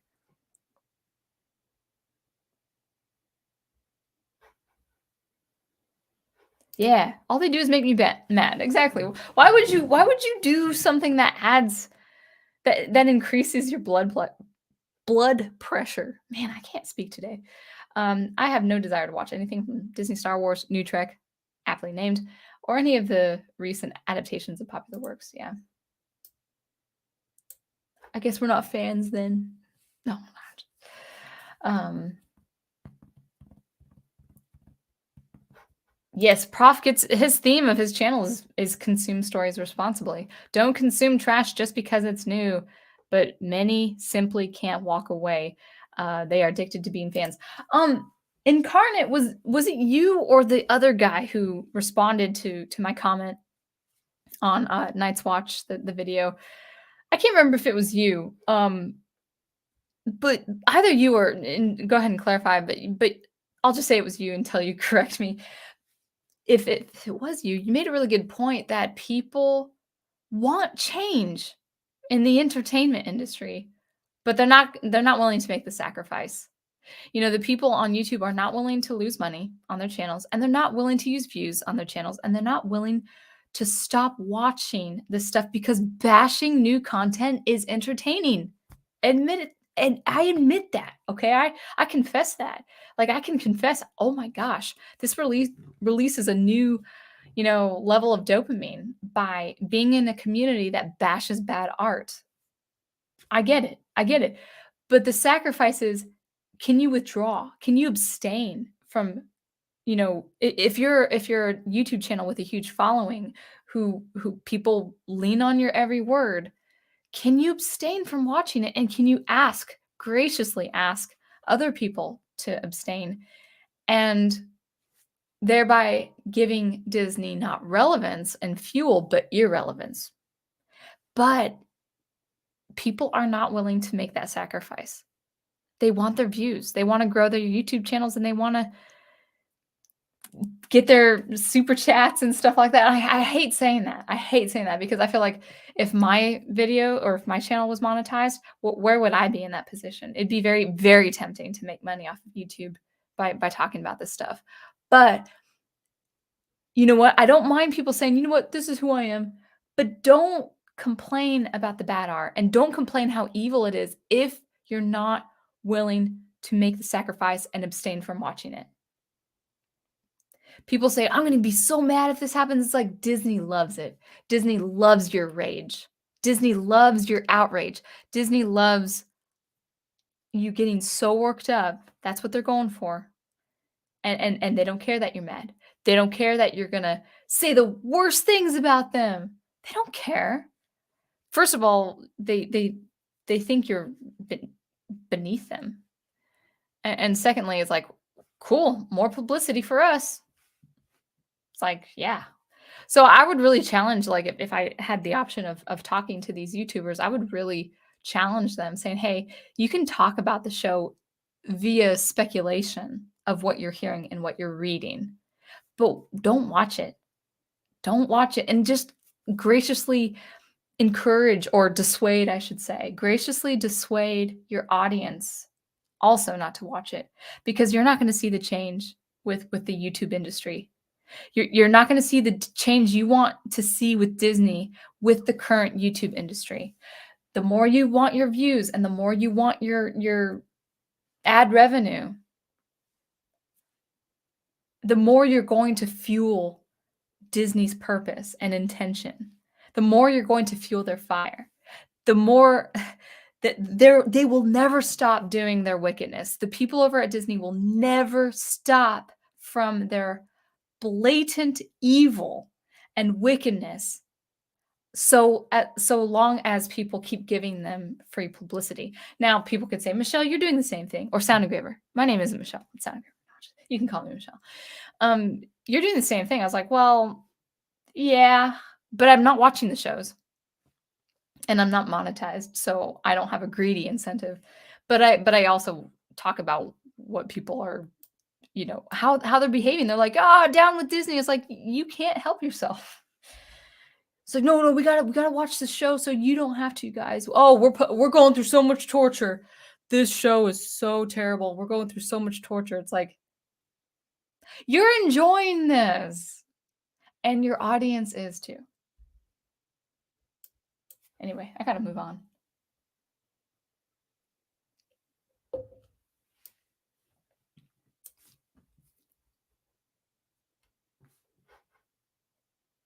Are we? Oh, I was like, are we talking about Joe Rogan? Because he's not a politician. But then I thought about the other Joe. Yeah, yeah, exactly. Oh, by the way, people complain about our president being incompetent. He's not incompetent. He knows exactly what he's doing, and if he doesn't, the people behind him know exactly what they're doing. I can't stand people thinking that he doesn't know what he's doing. He knows exactly what he's doing. It's malicious. It's corrupt, and people need to stop talking about his being senile and being, oh, he's so incompetent. I'm like, no, he's very competent at doing very bad things for our country. That was really political. Sorry, Biden supporters on my stream. Anyway. I know. How do you pronounce it? Is it Barrow Waits? I forgot how to pronounce that word.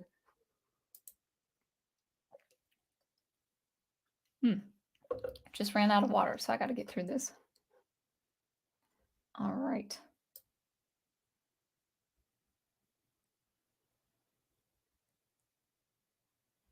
Oh yeah, Tron animated series. Prof and I will watch that as soon as we're done with Agents of Shield and Agent Carter and stuff. We'll take a look at that too. I love Tron. I love the world of Tron very much. And actually, I've been watching him play the second installment of Kingdom Hearts, and Tron's world is a part of that, and it's so cool. I just the missed opportunities that Disney has, like the Kingdom Hearts worlds, especially with things like Tron, the Emperor's Palace, the Dynasty with Mulan. Disney would never ever think to do a fantastical Dynasty version of China these days. That's for sure. But I'm like, man, missed opportunities. Like, can you imagine Disney doing a theme park, like a whole section of the theme park as Tron's world? I would probably spend money I would not have just to go there. Oh, that'd be so awesome. Anyway. Man, my computer's getting really warm. Gotta remember, we live in a society where accountability and responsibility are shirked. Yeah. The MO is to blame everything and everyone else for failures and wrongdoing. Anakin's fall can't be his fault. No, not at all. Oh, good night, Owen. Yeah, it's kind of getting late on my end too. Have a wonderful night. One of the beefs I've had with the prequels was showing them as inept, lethargic, and self-righteous. They can fall, but we have to see the Order as good but crumbling. Exactly, exactly. And we really don't see the Jedi as completely inept. I think that was more explored with the animated series. So,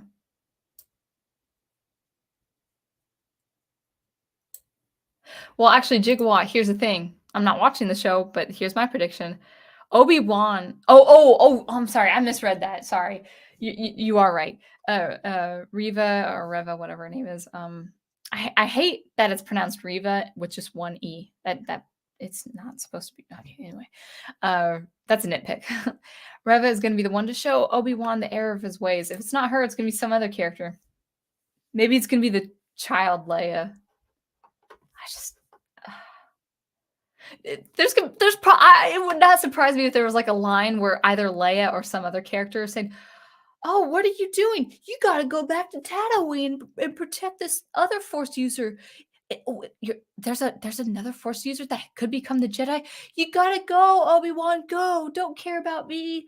You gotta go defend this boy who was our only hope." You're right, 10-year-old kid. I gotta go back. Sorry for trying to rescue you and not doing well.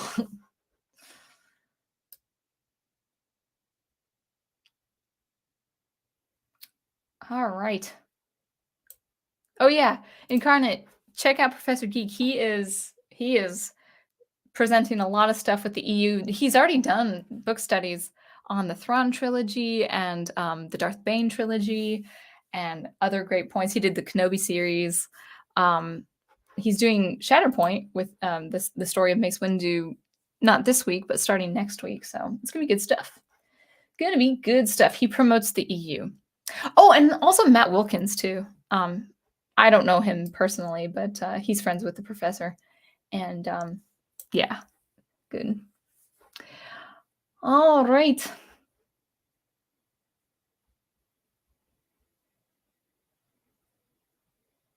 Yeah. Okay. Good. Okay. Sacrifice is key. Nothing of significance is gained without it. Dislikes and comments won't get it done. I know. Well, no. I mean, dislikes and comments are going to be fueling it. That is for sure. They're going to be fueling the thing they hate. And that's that. I mean, okay, like if you're a YouTuber and say, you know what, this is our channel, this is my channel, this is what I do here, this is what we do here, and say, listen, we hate what Disney is doing, but we're gonna say what's wrong with it, and we acknowledge that this is not going to change anything. But the people who say we're gonna bash Disney and make them pay and make them see the change that we want to bring into the world, it's like you're fooling yourselves. Disney is not going to change. The one thing that can make Disney change for good or perish is irrelevance. I don't see that happening in my lifetime, if I'm perfectly honest. I have hope. Actually, no, no, no. I have hope to see that in my lifetime to make Disney completely irrelevant. I think people can bash entertainment for so long before they really understand that it depresses them. I think between 5 and 10 years, even the YouTubers will say, you know what? I'm making money doing this. I'm getting my views, but it's not changing anything. And I think honest people, even YouTubers who have a huge following, if they're honest and if they have integrity, they're going to see the repercussions of what it does to their psychology, what it does to their emotions, and they're going to say, you know what, we're bringing about nothing.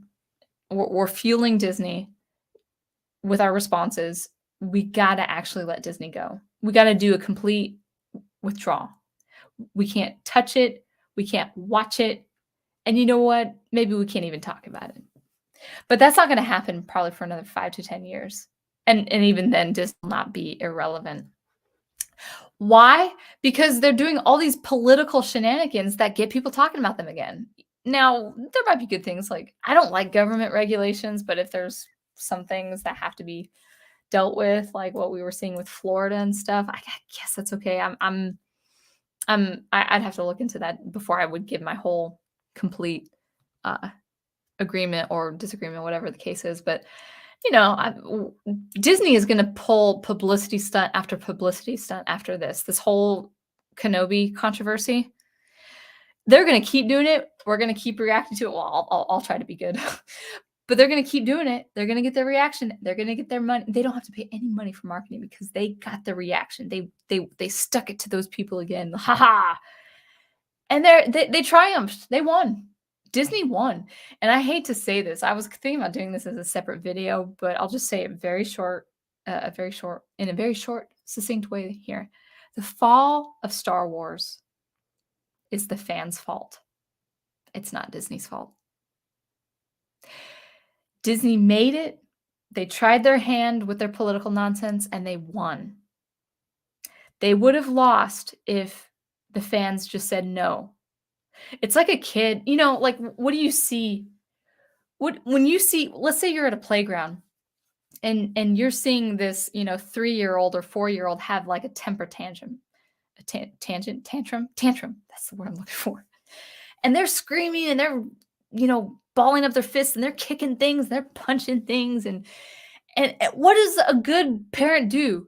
They look at them straight in the eye and they say, "Stop."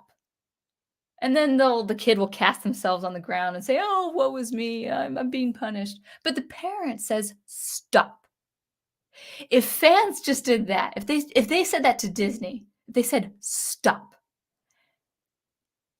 No money, no views, no tickets sold, no merchandise, no nothing. Stop it. And Disney became irrelevant because of that, we would have won. But we lost. And it's the fans' fault. It's not Disney's fault.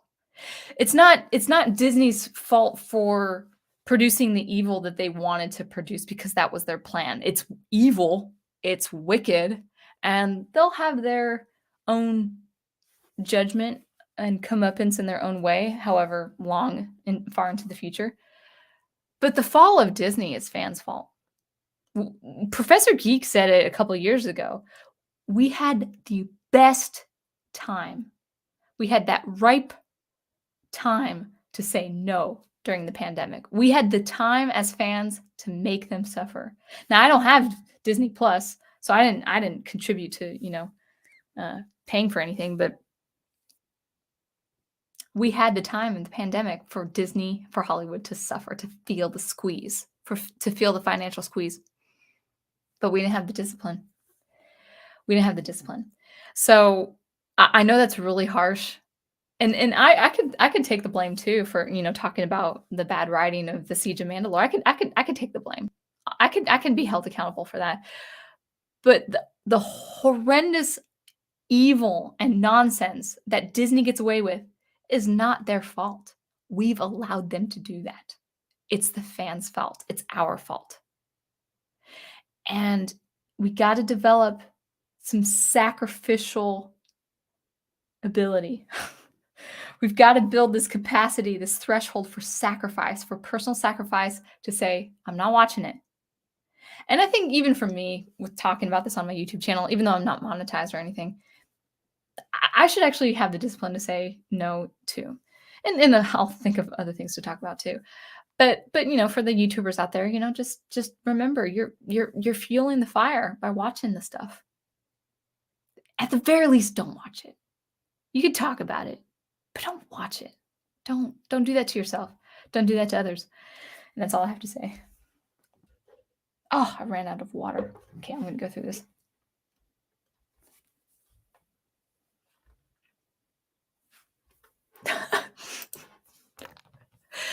Wow, Soundgrave's busted on Biden. Awesome. Who isn't these days? It's not anything. It's not any courage I have. It's just, yeah. Thank you, man. I do appreciate that. I hope we can come to other stuff. I will be talking more about music related stuff, not so much popular culture, but I do talk about popular art a lot. So it'll be hit or miss with my streams. Man, I gotta finish these comments, but I'm also mighty thirsty. Do you get? Yeah. Let me just go ahead and go through these. Yeah, It's hard to imagine Disney failing, but it's not beyond the scope of possibility. We could be heading for a magnificent renaissance. I use that word a lot, actually, renaissance, and a profound spiritual movement after we persevere. Couldn't have said it better myself. All right. Oh yeah, so you saw that. Okay, right on. Just as KK is not the source of Star Wars woes, Disney is not is not responsible for its success. Fans, whatever that ultimately means, pulled the trigger over and over and over again. Yeah, my prof and I, we kind of laugh in a kind of, we're not bothered by it because we have all these great things like books and comics and television shows from the past. We actually go to the old stuff for our entertainment. But sometimes he and I tease each other. It's like we're gonna be old and gray in our 90s, and people are still gonna be going like, "Oh, Disney," with their canes and their wheelchairs. They're like, "Oh, it's gonna get better, guys, if we just hold on." We're gonna be in our 90s, and that's gonna be the case. We were given the means to squeeze, and instead we said more please. Oh, dude, that's beautiful. That's just poetry right there. Al, make a song right now. Big Al presents is the prof's best friend, and he has a knack for like marketing and songwriting and stuff like that. But that's a great line, dude. That's wonderful. All right, so I know I kind of skipped a lot, but it is getting a little bit late, and I'm quite thirsty. My mouth is going dry, and I have just a couple things to wrap up with. But thanks, guys, for a great stream. I had so much fun talking about this, and I'll always talk about art on some level, maybe even popular art. I should be disciplined not talking about specific examples like Disney and Star Wars, but whatever. I'll get there. But so going forward for this week, some things to look forward to. The prof over on Professor Geek, we just finished a wonderful book study of Lord of the Rings with his Catholic Bible Geek channel. And for his Professor Geek channel, they are talking about you were going to go over for tomorrow night Tales of the Jedi. Is that correct, Prof? With Big Al Presents?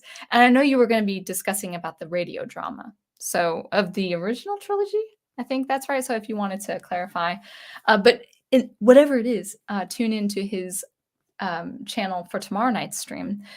He does book studies every Tuesday night, and it's going to be just a little bit of Tales. Tales of the Jedi audio drama. Cool. So that'll be for tomorrow night, and then he's going to kick off Shatterpoint. Wait, is that what it's called? Shatterpoint with Mace Windu. His EU study there. So that's going to be fun. And then Al. Now Al is our friend, and he's very much not like us. He is our source of perpetual sunshine. He wants to see the positive in everything, and I would say some people can have that.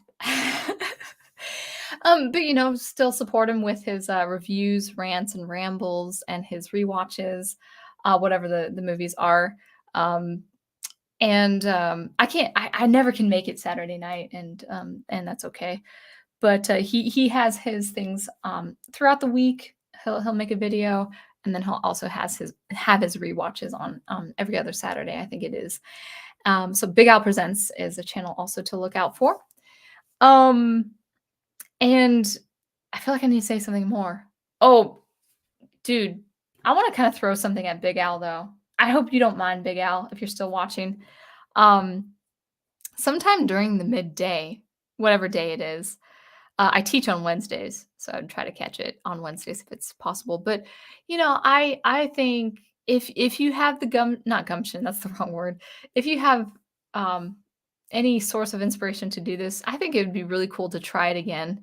And that's your afternoons with Al. If you have the ability to do that, I think people would really like to. Did you just give me a frowny face? Oh no, a sunshine, a sun. Okay. If you're still interested in having your own community of listeners, and you just talk about stuff, you just talk about the latest thing, Top Gun, for instance. I hope, it's just something to think about. I hope afternoons with Al has a comeback, because I enjoyed those when I wasn't commuting or teaching or something like that, when I could catch it. I think people would really like to hear you just talk and talk about stuff.